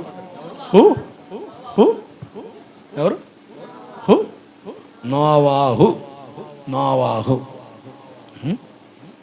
బైబిల్ చెబుతుంది నోవాహు ఆ తరములో కృప పొందినవాడుగా ఉన్నాడు. దేవుడికి స్తోత్రం కలుగునుగాక. మరి మిగతా వాళ్ళు ఎట్టున్నారు? వెచ్చలివిడిగా ఉన్నారు, యథాయథగా జీవిస్తున్నారు, వాళ్ళ వైపు చూడలే. నోవాహు దేవుని కొరకు ఆశ కలిగి ఉన్నాడు కనుక బైబిల్ చెబుతుంది ఆ తరంలో అసలు వాస్తవానికి అయితే ఆదికాండం 6వ అధ్యాయంలో యేసు ప్రభుల వారికి దేవాదేవునికి గుండెపోటు వచ్చింది, హార్ట్ అటాక్, స్ట్రోక్ వచ్చింది. అయ్యి బాబోయ్, వీళ్ళ ద్వారా నేను ఏదో మేలు పొందాం అనుకుంటే, వీళ్ళ ద్వారా సంతోషిద్దాం అంటే వీళ్ళు నాకు దుఃఖంగా మారారు, అనవసరం నాశనం చేద్దాం అనుకున్న సమయాల్లో నోవాహు అన్న వ్యక్తిని చూసి దేవుడు సంతోషపడి కృప పొందినవాడు అని బైబిల్ చెబుతుంది. కృపను పొందాడు. ఎందుకు పొందాడు? అందరిలాగా పక్క వాళ్ళని చూసి భక్తి చేయట్లే, అందరిలాగా పక్క వాళ్ళని చూసి బలహీనపట్లే. ఎంత దారుణాలు జరుగుతున్నా, ఎంత దుర్మార్గంగా బ్రతుకున్నా. ఏమండి, నోవాహు కాలంలో మనుషులు ఉన్నంత విచ్చలవిడితనం ఇంకా భూమి మీద ఇంకా ప్రారంభమయ్యాయి. ఇప్పుడే మెల్లిమెల్లిగా బయటపడతా ఉన్నాయి. చట్టాలు మారుతూ ఉన్నాయి, మనుషుల ఆలోచనలు మారుతూ ఉన్నాయి, వైఖరులు మారుతున్నాయి. ఎంత దారుణం అండి. ఒక అమ్మాయికి పెళ్ళి అయిందంటే పరా పురుషుడు ఆ వైపు కన్నెత్తి చూడడానికి ఆలోచిస్తాడు. ఇప్పుడా పెళ్ళై పిల్లలు ఉన్నా కూడా సరే, ఇష్టమా, సరే మనిద్దరం జంప్. ఏంది ఇది? ఎంత దారుణం అండి. నాకు భలే ఆశ్చర్యం అండి. చదువు లేని కాలాల్లోనే ఇంటికి ఒక తలకాయ ఉంటాడు, అమ్మాయి ఊరుకో, ఏం కాళ్ళు ఊరుగా. ఇప్పుడా కంప్లైంట్ పెడతా, పోలీసులు పిలుస్తా, కోర్టుకు లాగుతా, 4 ఇడిపిస్తా, మా వాళ్ళు ఉండదు, ఫోన్ చేస్తే మా వాళ్ళు దిగుతారు, చూసుకుందాం. ఇంక ఏడుంటాయి కాపురాలు, కంపే, కుటుంబాలు, గందరగోళం, గంపకెత్తడమే, ఇంకా ఉపయోగం లేదు. ఇక రాబోయే రోజులు ఎట్లా తెలుసా? నోవాహు కాలంలో మనుషులు ఎలా ఉన్నారో అలా ఉంటారట. నోవాహు కాలం ఎలా ఉంటారో, లోతు కాలం ఎలా ఉన్నారు, లోతు కాలం ఎట్లున్నారు? పురుషుడు స్త్రీతో. ఇప్పుడు కూడా మెల్లిమెల్లిగా ఆ పైత్యం వస్తుంది, పైత్యం బయటపడుతుంది. ఈ లెస్బియన్స్ మొత్తం బయటపడుతున్నారు. దారుణం. పెళ్ళిళ్ళు కూడా చేసుకుంటున్నారు. అమ్మాయి అబ్బాయిని చేసుకోవాలి. అయితే అమ్మాయిని అబ్బాయిని పెళ్లి చేసుకునే తీరు ఎందుకో తెలుసా? బైబిల్ చెబుతుంది నోవాహు కాలంలో మనుషులు ఎలా ఉన్నారట. ఎలా ఉన్నారండి? లోకాసు వార్తలో ఏమన్నా చూడండి. లోకాసు వార్త 17వ అధ్యాయంలో ఓరకనను చూస్తే అటు కుదురుద్ది. బైబిల్లో ఉందో లేదో చూస్తే బాగుంటుంది, మనకు తెలిస్తేగా. 17వ అధ్యాయం 26వ వచనం, నోవాహు దినముల్లో జరిగినట్టు మనుషు కుమారుని దినముల్లో జరుగును. నోవాహు వాళ్ళలోనికి వెళ్ళిన దినం వరకు జనులు తినుచు ఎక్కడ చూడండి రెస్టారెంట్సే, ఫుడ్ అసలు మామూలు కాదు. అంతే చిలకలూరుపేట ఒక్కసారి అట్ట తొంగి చూడండి, లైన్ పడుతున్నాయి. ఏమి లేదు, జొమాటో ఏంటి, టమోటా కాదనము ఏదట, జొమాటో ఆర్డర్ చేస్తే వచ్చేస్తాయి. ఇంకంతే, ఆర్డర్ చేతింటికి వచ్చి ఇచ్చేస్తాడండి. రేపొద్దున రాబోయే రోజుల్లో నాకు తెలిసి డౌట్ వస్తుంది, పల్లెటూరులో కూడా మన గోవిందపురంలో కూడా సాయంత్రం పూట వంట చేసి ఆడ మనుషులు తక్కువ అవుతారేమో. ఏమయ్యో వస్తా ఒక ఆర్డర్ చేయి, జొమాటో ఏంటి, నువ్వు కొడతావా నన్ను కొట్టమంటావా? జొమాటోకి వచ్చేసి ఇచ్చేస్తాడు. అది పాసిపోయింది, మురిగిపోయింది, తెస్తే కమ్మగా తిని రోగాలు సత్తారు. ఎంతకు మించిన దౌర్భాగ్యమే ఉంది. ఏమంటే ఇంట్లో కమ్మ వండుకుంటే ఎంత రుచిగా ఉంటుందండి. అబ్బా, కొంతమందికి ఆ రుసులు పాడవు. పక్కింటి పొల్ల కూర అన్నట్టుగా ఆడి అంత దారుణం చేయని అది కమ్మగా ఉంటుంది. సిల్లు గారు చేసినట్టు. దేవుడికి స్తోత్రం కలుగునుగాక. ఏ గారి సిల్లు గారు 34 కోణలో గోకుతాడు వాడు. గోకి కమ్మ కొడితే సూపర్ అండి. ఏంటి సూపర్, మామూలు కొడదు, సూపర్ డూపర్ మా హిట్. అంతే, ఆమ్లెట్ పెట్టు ఇంకంతే. మామూలుగా తిని రోగాలు తెచ్చుకోవడానికి దరిద్రం. తినచ్చు, రెండోది త్రాగొచ్చు, వాకబుల్ డిస్టెన్స్, పెళ్ళికిచ్చు. అసలు వాస్తవంగా అయితే వేసవకాలం పెళ్ళిళ్ళు జరిగాయి. ఇప్పుడు వేసవకాలం లేదు, వర్షాకాలం లేదు, ఏ కాలమైనా కానీ పెళ్ళి చేయాలనుకుంటే రెడీ. అంతే, అది ఏప్రిల్ అవని, మే అవని, జూన్ అవని, జూలై అని, అక్టోబర్ అవని, నవంబర్ అని, డిసెంబర్ 25 డిసెంబర్ యేసు పుట్టినరోజు అవని పెళ్లి చేయాల్సింది. అంతే, పెళ్ళిళ్ళకి ఇచ్చి ఉన్నారు. ఇప్పుడు అదేగా పరిస్థితి. అంటే నోవాహు దినాలు, లోతు దినాలు అలా ఉంటాయి. అంటే అలా ఉన్నప్పటికీ కూడా నోవాహు గారు ఎట్లున్నాడు? వాళ్ళ వైపు చూడలే, యేసు వైపు చూస్తున్నాడు. దేవుడికి స్తోత్రం కలుగునగాక. నీ గురి యేసై ఉండాలి. భక్తి జీవితంలో బలపాలనుకుంటే దైవజెండా ఫెన్నీ పాస్టర్ గారు మీరిచ్చే సలహా ఏమైనా ఉందా? ఈ చివరి దినాల్లో, ఈ దుర్దిన దినాల్లో, ఈ భయంకరమైన పాపిష్టి లోకంలో భక్తిని కాపాడుకోవాలంటే ఏం చేయాలి సార్ అని నువ్వు నన్ను అడిగితే నేను చెప్పే ఒకే ఒక సమాధానం, నోవాహు కాలం ఉన్నట్టుగా మనుష్య కుమారుడు రాకడ దినాలు ఉంటాయని చెప్పాడు. మన రాకడ దినాల్లో ఉన్నాం, మనుషులు కూడా అలాగే ఉన్నారు. కనుక జాగ్రత్త. నోవాహు ఎలాగైతే కృప పొందాడో అలా యేసు వైపు చూస్తూ కృపను పొందుకొందుముగాక. హల్లెలూయా. అంతే.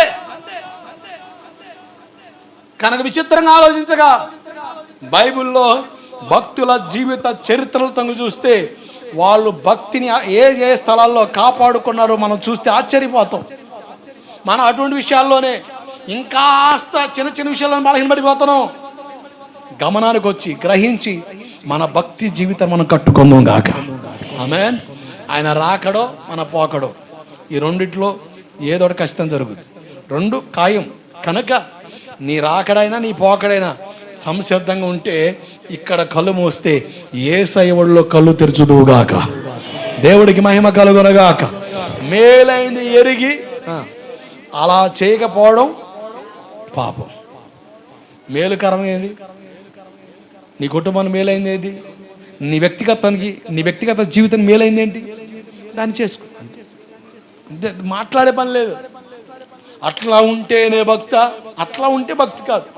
నువ్వు అట్లా ఉంటే కొన్ని సమస్యలకి చిక్కకుండా ఉంటావు అంతే. కొనుక్కు తెచ్చుకోవద్దు. ఆల్రెడీ సమస్యలండి జీవితంలో, వద్దన్న కూడా వచ్చి పడుతున్నాయి. మళ్ళీ కావాలని తెచ్చుకోవడం ఎందుకు?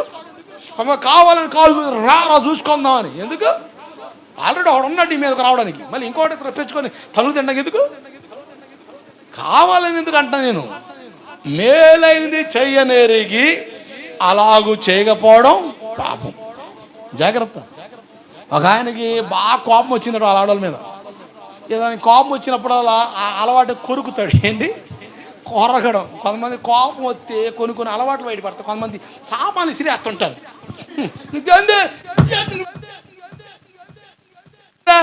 హట్టి సిరితెట్ట మరి అంతే. మరి కోపం వస్తే కొంతమంది అలవాట్లు, కొంతమంది కోపం వస్తే ఇక బూతులు రైళ్ళ బుల్లెట్లే బయటపడుతుంటాయి.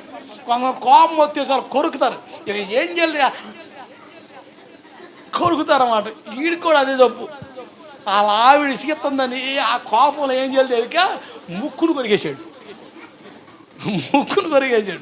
ఆ రక్తం చూసి కంగారు పడి అదరా బెదరా ఆటో వేసుకొని పోయేవాడికి ఆ ముక్కు స్పరసపోయింది. ఈ ముక్కు అతికించిన కుదరదురా నాయన, ఇక ఎట్లా సర్జరీ చేసేస్తని చెప్తే ఆ ముక్కు లేని ఆ మనిషితో 30 సంవత్సరాలు కాపురం చేశాడు మావాడు. మేలైంది చేయనెరిగి అలాగూ చేయకపోవడం వీడికి అది పెద్ద పాపంగా ఎంచబడిపోయింది. ఇంకంతే. ఇక ఆవిడ బాబా జీవితకాలం అంతా అట్లా ఉండాల్సింది. సాక్షార్థకరంగా అన్నాడు. కనుక మేలైంది ఏదో అది చేయకపోవడం పాపం. మేలుకరంగా మనం ఉండుగాక. దేవుడికి మహిమ కలుగునగాక. అలాగే సామెతల పుస్తకం 24:9. సామెతల పుస్తకం 24వ అధ్యాయం 9వ వచనం. మూర్ఖుని యోచన పాపం. మూర్ఖుని యోచన పాపం. కొంతమంది మూర్ఖంగా మాట్లాడతారు, కొంతమంది మూర్ఖంగా ప్రవర్తిస్తారు, మూర్ఖంగా ఆలోచిస్తారు. కొంతమంది అంత మూర్ఖంగా ఆలోచిస్తారు అంటే మూర్ఖపు ఆలోచనలో కూడా ఇదొకటి. ఏంటంటారేమో, ఇప్పుడు ఇంట్లో ఏదైనా చిన్న సమస్య అయ్యింది, భర్త ఒక మాట తొందరపడి అన్నాడు, తూలినాడు అన్నాడు. కొంతమందికి మూర్ఖపు ఆలోచన, నన్ను అంత మాట అంటాడా, నన్ను అంత మాట అంటాడు. ఎవడు అంది? నీ భర్తేగా, నీ భర్తేగా. నన్ను అంటాడా, అసలు నన్ను అంటాడా, అసలు నన్ను అంటాడా, నేను సత్తా అని కొంతమంది తలుపులు వేసుకొని ఉరి వేసుకొని వస్తారు. ఏ ఆలోచన ఇది? మంచి ఆలోచన, మూర్ఖపు ఆలోచన? మూర్ఖపు ఆలోచన, మూర్ఖపు ఆలోచన. మూర్ఖుల యోచన పాపం. మూర్ఖంగా ఆలోచించవద్దు. ఒక అమ్మాయి ఒక అబ్బాయిని ఇష్టపడి పెళ్లి చేసుకుంది. తల్లిదండ్రులు సతాయించినా కూడా అసలు ఏమాత్రం ఒప్పుకోలేదు.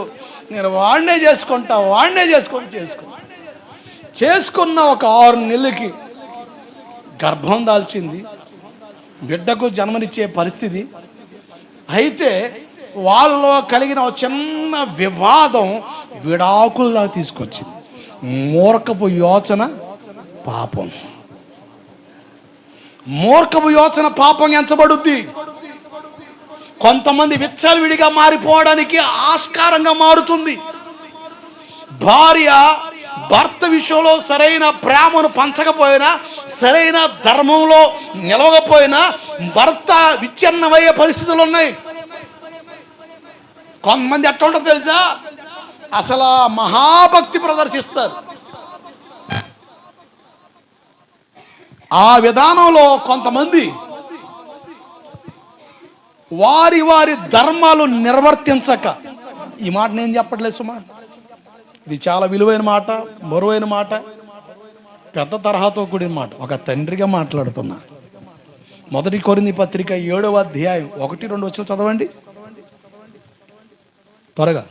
1 కొరింథీ పత్రిక 7వ అధ్యాయం 1, 2, 3 వచనాల్లో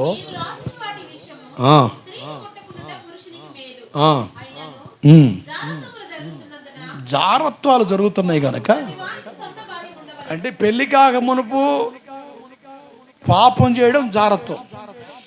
పెళ్లి అయిన తర్వాత నీ దేహం మీద అధికారం కలిగిన స్త్రీ ఉన్నప్పటికీ, నీ దేహం మీద అధికారం కలిగిన పురుషుడు ఉన్నప్పటికీ పైత్యపు ఆలోచన కలిగి మూర్ఖంగా ఆలోచించి మూర్ఖంగా నడిచి ముందుకెళ్ళడం అది వ్యభిచారం.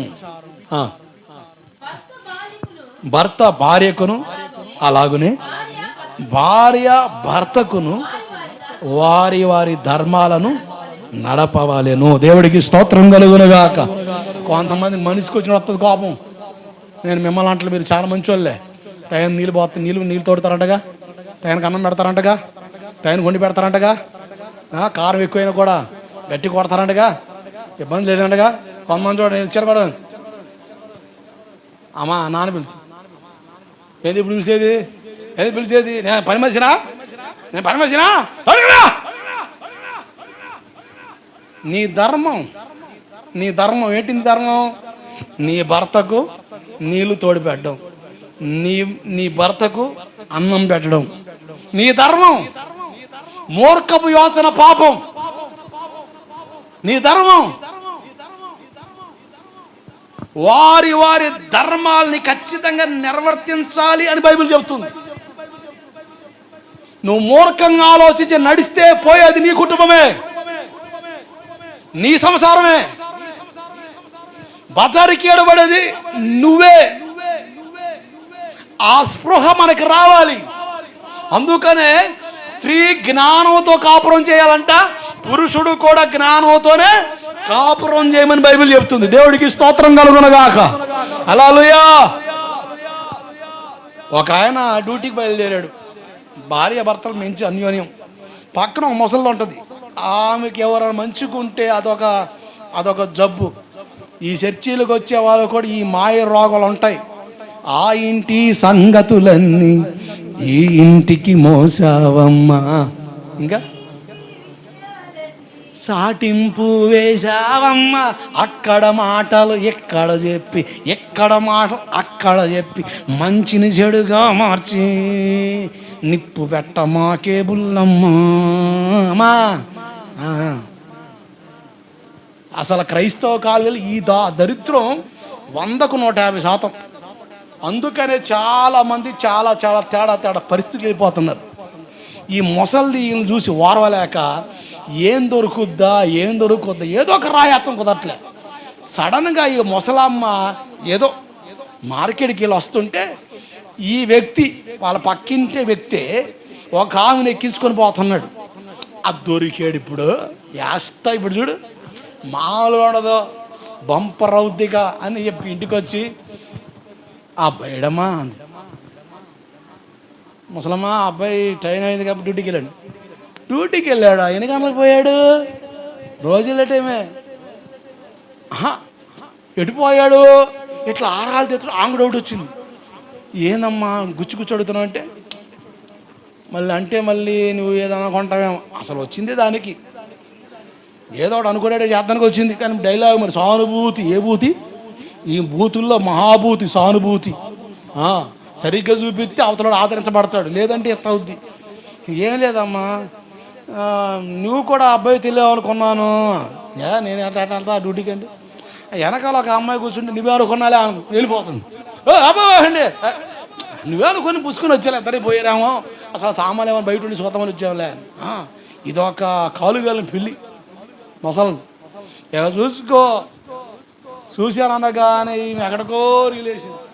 ఈ మధ్యన సాయంత్రం పూట ఫోన్ చేస్తే ఫోన్ ఎత్తట్లే, ఇవన్నీ తెస్తుంది రీళ్ళు. చక్కగా ప్రేమతో వచ్చినప్పుడల్లా మళ్ళీ పూలు తెస్తాడు ఈ మనిషి. ఈ మధ్యన తేవట్లే. అసలు చూసుకో, మొత్తం రివర్స్ చేసుకొని కూర్చుంది. ఇక మామూలు లేదు. రాని వీటి సంగతి తేల్చి పెడతానని ఇక రగులుతుంది, రగులుతా ఉంది. ఇక ఎప్పుడొస్తాడా ఎప్పుడొస్తాడా ఎప్పుడొస్తాడా అని. ఈ గ్యాప్లో ఏసన్ గారు పోయిండు.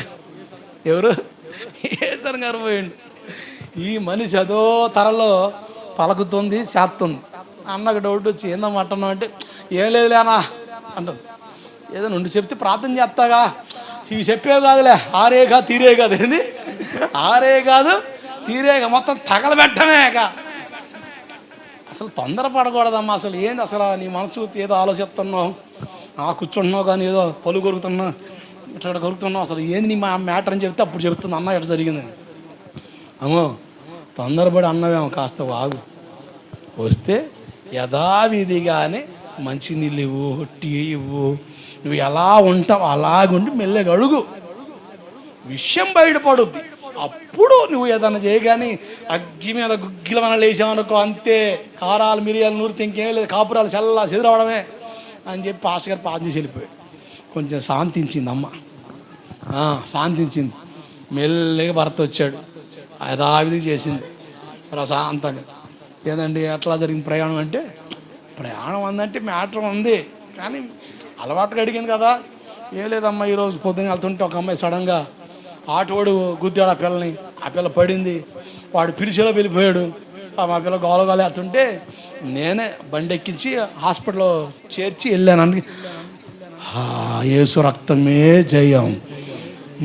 లేకపోతేనా నువ్వు ఈ మధ్యన తేడా తేడా చేస్తున్నావు అని చెప్పేసి చూసుకో, అసలు సర్వనాశనం చేయడమే. మూర్ఖపు యోచన పాపం. ఎంత పాపం అంటే నీ కాపురాన్ని నీ చేతుల్లో కూల్చుకునేంత పాపం, నీ జీవితాన్ని వేసే చేతుల ఆర్చుకునేంత పాపం. కొంతమందికి రోసాలు వస్తాయి. ఏమండి పందిల్లాగా తింటున్నావు అంటే, నేను ఎట్టాగే తింటా. ఏందట ఏం తింటా ఎట్టాగే, అక్కడ రోసం. ఏందిరా కాలు కానీ పెళ్ళి తిరుగుతున్నా, శతకార్తి కుక్కలా తిరుగుతున్నా అంటే, నేను ఎట్టాగే తిరుగుతున్నా, నా కాళ్ళు నా ఎట్టా అంటావు. బైబిల్ పెట్టుకుని చర్చికొస్తుంటే, ఓయ్ అమ్మ పోతున్నాడే, ఓయ్ అమ్మ పోతున్నాను, వస్తుంది కోపం. ఇక వస్తుందండి, మామూలు కోపం కాదు, చర్చి మానుకుంటాం. అయ్యగారు వచ్చి అడుగుతాడు, అమ్మ ఎందుకు రాలేదంటే, అన్న నేనే పొరపాటు చేశానన్నా, నేను అట్లా వస్తుంటే వాళ్ళు అట్లా అంటున్నారన్నా, వీళ్ళు ఎట్లా అంటున్నారన్నా, ఆ మనిషి అట్లా అంటుందన్నా, చర్చికి వస్తే ఏందో మరి ఈ మధ్యన ఆ మనిషి తెగసొస్తుంది నన్ను, తెగసొస్తుంది నన్ను, అసలు తేడాగా ఉందన్న, అందుకని నాకు బాధేసి చర్చి మారుకున్నానన్నా. ఎవడికి నష్టం, ఎవడికి నష్టం? ఇదే యోచన, ఏ యోచన? మూర్ఖపు యోచన. ఇలా మాట్లాడుకుంటే చాలా వస్తాయి.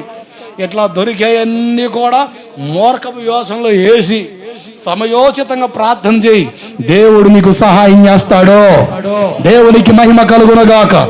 సామ్యుయేలు మొదటి పుస్తకం 15:23. తిరుగుబాటు చేయడం పాపం. ఏంటి తిరుగుబాటు చేయడం? ఇప్పుడు సంఖ్యాకాండం 16 అధ్యాయంలో వాళ్ళు ఏ పొరపాటు చేశారండి? ఏం చేశారు? మీరేనా సేవ చేసేది, మీరేనా ఇప్పుడు వాక్యాలు చెప్పేది, మాకు కూడా అప్పుడప్పుడు టైం ఇస్తే మాకు కూడా ఈ మధ్యన ఆత్మ తెగ పొంగుతుంది, మాకు కూడా 2 మాటలు పొర్లుతూ ఉన్నాయి, మాకు కూడా మేము కూడా చెప్తాంగా, మాకు కూడా చెప్తే మేము కూడా చేస్తాంగా, మీరే చెయ్యాలా, అక్కడికి ఎవరు రాకూడదా, ఎవరు చేసే పనులు లేవా, అసలు ఏంది కదా? అని లాక్కొచ్చాడు. సంఖ్యాకాండం 16వ అధ్యాయం మ్యాటర్. జరిగిన సంగతి ఏం తెలుసా? భూమి నెరవిడిచి మింగింది. అసలు ఏం పాపం చేశాడు? యేసు ప్రభువుని అడుగుతాం, ప్రభా అసలు ఆ కోరాహు దాతన అభిరాములు ఏం చేశారండి? ఏదో ఆశపడ్డారండి, ఏదో దేవుని పనిలో కాస్త పాలిభాగవస్తులు అయితే మాకు కూడా ఆశ పెరుగుద్ది, ఆసక్తి పెరుగుద్ది కనుక మేము కూడా ఇంకా ఆత్మలో రేగి రేపబడి బలపడిపోతాం అనుకోండి. తప్పు కాదుగా. కానీ వాళ్ళు దేవుని నిర్ణయాన్నే తప్పుపట్టారు. యాజకత్వం మేము కోరింది కాదు రయ్యా, అది దేవుడిచ్చాడు అన్నాడు మోషే గారు. దేవుడికి స్తోత్రం కలుగునగాక. ఓహో అట్టగా పాస్టర్ గారు మాకు తెలియదండి, మేమేమో ఏదో వేరే ఆలోచించాం, ఆ రకంగా మేము ఆలోచించలేదండి. ఎంత క్రమాన్ని దేవుడు పెట్టాడు మేము అర్థం చేసుకోలేకపోయాం, సారీ పాస్టర్జీ, తెలియక అనుకుంటే అక్కడ తాగిపోయేదాము. ఏందట మేము కూడా పరిచర్య చేస్తాం, మేము కూడా ఏంది వాక్యం పరిచర్య అందరూ చేయొచ్చు, విశ్వాసు ప్రతి ఒక్కరు పరిచర్య చేయొచ్చు. కానీ యాజకత్వం ఇప్పుడు బల్లిస్తున్నానండి. ఇప్పుడు నేను కొన్ని చేసుకోవాలి కనుక ఎవరైనా సహోదరు బల్ల తీసుకోవాలని ప్రార్థన చేసి కొంచెం పచ్చిపెట్టి అన్నా, ఏడకొచ్చి ఏం పాస్టర్ గారు ఏం నువ్వు ఎత్తామైంది? మేము ఎత్తామండి. ఆఫ్టర్ ఇదే కదా రొట్టె సిద్ధపరిచి అది కలపడం రోజు వస్తున్నాం కదా, వారం పెద్ద విచిత్రం నేను చేస్తా అంటే ఏం చేస్తాడు సొద్దు. కొన్ని విషయాల్లో దేవుడు ఒక క్రమాన్ని పెట్టాడు, ఆ క్రమాన్ని మీరడం తిరుగుబాటు, వ్యతిరేకత, ఈ ఆలోచన పాపం అని బైబిల్ చెప్తుంది. అంటే దేవ క్రమాన్ని మనం చెరపకూడదు. కుటుంబ వ్యవస్థలో క్రమం పెట్టాడు. ఏంటి? ఇప్పుడు భార్యాభర్తలు పెళ్లి చేసుకున్న తర్వాత ఆ పాన్పు నిష్కల్మషమైంది, యోగ్యమైందని చెప్తుంది బైబిల్, అవునా కదా? వివాహ బంధం పవిత్రమైందని బైబిల్ చెప్తుందిగా. ఆ బంధాన్ని మీరు ఏందోట నేను ఎట్టగే మాట్లాడతా, ఏంది మా 10th క్లాస్ బాయ్ ఫ్రెండ్ నేను ఎట్టగే మాట్లాడతా, ఏందట్ట ఎడకలెత్తావా, ఇచ్చే చూసుకుందాం. తిరుగుబాటు. ఏమండి ఏంది తగ్గ ఫోన్ మాట్లాడుతున్నా, ఆ ఎక్కక పగలేంది, నాకు కూడా డౌట్ వస్తుందని చెప్పు, అర్థం చేసుకో, కట్ చేసుకో. అది కాదు, నేను మాట్లాడుతా, నా గర్ల్ ఫ్రెండ్ నేను మాట్లాడుతా. తిరుగుబాటు. కాపురాలు ఏమవుతాయి, కుటుంబాలు ఏమవుతాయి, సర్వనాశనం. ప్రైవసీ, ఎవరు ఫోన్ వాళ్ళకే, ఎవరు లాక్ వాళ్ళకే, ఎవరు ఫోన్లు ఎవరు చూడడానికి వీలు లేదనమాట. ప్రైవసీ, సీక్రెట్ అనమాట, సైలెంట్గా నా ఫోన్ నా ఇష్టం అండి. ఒక ఆమెట్టకి అడ్డం తిరిగింది ఒక ఆయనకి, ఏందమ్మా ఏంది ఆ విషయం, అదే అసభ్యకరంగా వాళ్ళతో మాట్లాడుతున్నా, ఏంది అదే, నా ఇష్టం, నేను ఇలాగే ఉంటాను. 2 పిల్లలు చేతికి వచ్చారమ్మా, వాళ్ళకి పెళ్ళిళ్ళు చేయాలండి, అదన్నీ నువ్వు చూసుకో, నేను ఇలాగే ఉంటా. నష్టం ఎవరికి? కుటుంబ వ్యవస్థ దెబ్బతింటుంది, తరతరాల శాపం వేలుద్ది. కొంతమంది లెక్కలేంతనకు ప్రవర్తిస్తూ ఉంటారు. ఇప్పుడు ఒక గ్రామంలో పెద్దలు ఒక పద్ధతి, ఒక విధానం ఉంటుంది, దాన్ని మీరు నడిస్తే గ్రామంలో ఉన్న మిగతా వాళ్ళు కూడా పాడవుతారు అని పెద్ద తరహాలో ఆలోచించి చేసే నిర్ణయాల్ని ఆడి ఎవడైనా కానీ గౌరవించాలి. ఏమందో పెద్ద అయినా కూడా గౌరవించాలా. నేను పెద్దనే, నేను ఎట్టాగే ఉంటా అంటే తొంగలో దొక్కుతారు. Is not eligible person, that's all. సంఘ పెద్దలు, చర్చ్ ఎల్డర్స్ ఎలా ఉండాలి, అధ్యక్ష పదవి కోరిన ఎలా ఉండాలో బైబిల్లో ఉంది. నేను ఎట్టాగే ఉంటా, 2 పిల్లలు ముద్దులు మూడు నేను ఇంకిద్దరం చేసుకుంటా, ఏందట సంఘానికి రానివా అట్టయితే ఇదిగో ఈ నలుగురితో కాపురం చేసి పిల్లలు కానీ నేనే సంఘం పెడతా. పెట్టు నరకాని పోవడానికి, పెట్టు. ఎవడొద్దంటాడు? ఎంత దారుణం అండి.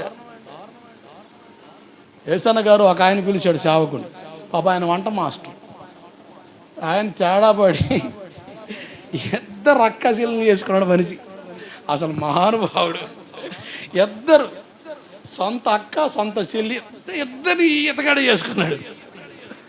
అసలు మామూలు కాదు. అసలు మనోభావాలు దెబ్బతిన కూడా కాపాడుతున్నారు. యేసన్న గారు తెలిసి బలిపీఠ మీద స్టేజ్ మీద పిలిచి, అయ్యా నువ్వు సేవకు అర్హుడివి కాదు, ఇలా చేస్తే శాపం వస్తుంది. నేను ప్రేమిస్తున్నాను కనుక ఈ విషయం నీకే కాదు సంఘానికి అందరూ తెలుసు కదా, ఇది రైట్ కాదు అంటే అప్పుడు అతడు బలిపీఠం దిగాడు. మరి అన్న ఈ పరిచర్య నువ్వేం బాధపడకు, నీ ఆశను దావీదు ఆశను తన కుమారుడు ద్వారా నెరవేర్చినట్టుగా నీ కొడుకుని దేవుడు సిద్ధపరుస్తాడు. అప్పుడు దాకా దీనికి ఒక గుమాస్తాగాని పనిచేయ కానీ ఈ ఆశకత్వంలోకి రావద్దు అన్నాడు. దైవజనుడు మాటను, దైవజనులు మహిమలోకి వెళ్ళిపోయినప్పటికీ ఈ దైవజనుడు ఈ మధ్య కాలంలో వాళ్ళ అబ్బాయి అందుబాటులోకి వస్తే, అతనికి సేవా పిలుపు వస్తే అతన్ని తరిఫీ చేసి అతన్ని ప్రయోజకం చేసి ఆ బలిపీఠ మీద ఆ వ్యక్తి నిలబెట్టాడు. దేవుడికి స్తోత్రం కలుగునుగాక. హల్లెలూయా. క్రమం, ఒక నియమం ఉంది. దాన్ని పాడు చేస్తే పతనావస్థకి వెళ్ళేది నువ్వే. ఒకవేళ ఒక నియమాన్ని నేను పాడు చేస్తే పతనమయ్యేది నేనే. అది ఎవరికైనా ఒకే రూలు కనుక నియమాన్ని పాడు చేసే విధానం తిరుగుబాటు, వ్యతిరేకత, అడ్డగోలుతనం. అట్లా తిరుగుబాటు కలిగిన గ్రామాలు, పట్టణాలు, ప్రాంతాలు, కుటుంబాలు విచ్ఛిన్నంగా మారినాయి. అందుకని బైబిల్ చెబుతుంది తిరుగుబాటు చేయడం పాపం. తిరుగుబాటు చేయొద్దు. దోషణకు ప్రతి దోషణ చేయరాదు, కీడుకి ప్రతి కీడు చేయరాదు. ఎవరి డాగ్ హాస్ ఎ డే అంటే నువ్వు కుక్కవా? ఎవరి dog has a day dialogue బాగుందిరా బాయ్, కానీ నువ్వు కుక్కవు కాదు, నువ్వు దేవుని పోలిక. నీ పక్షాన్ని దేవుడు పనిచేస్తాడు. ఆమేన్. నువ్వు నిశ్శబ్దంగా నిలబడు, మధ్యలోకి వచ్చేది దేవుడు. నేనంట మనం కొడితే అబ్బా అంటాడు, అబ్బా వాడు కొట్టాడు రా, వాడి సంగతి తెలుసు, వాడికి పగ ప్రతీకారం. దేవుడు కొడితే బొబ్బు ఉంటాడు. ఎవరు కొడితే? దేవుడు కొడితే బొబ్బు ఉంటాడు. సౌండ్ ఉండదు, భయం పుట్టుద్ది, వణుకు పుట్టుద్ది, గౌరవం పెరుగుద్ది. నేను అట్టగా ఒక చోట వాక్యం చెబుతాడు. ఒక ఆయన భయంకర వాన పడుతూ ఉంది, నాన్ స్టాప్గా నేను ప్రార్థన జరిగిస్తా ఉన్నా. ఒక ఆయన కత్తుల ప్రసాద్. ఏ ప్రసాదు? కత్తుల ప్రసాద్. ఆయన ఇంటి పేరు కత్తులు, ఈయన పేరు ప్రసాద్. కత్తుల ప్రసాద్ పెద్ద ఆయన వచ్చి, ఏం పాచుగారు తెల్లారుజామున చూస్తాను మా గోళ, పొద్దున్న నుంచి నువ్వు మాట్లాడుతున్నట్టున్నావు, మా వాళ్ళు పంపవాయింది అని గోళ చేస్తాను.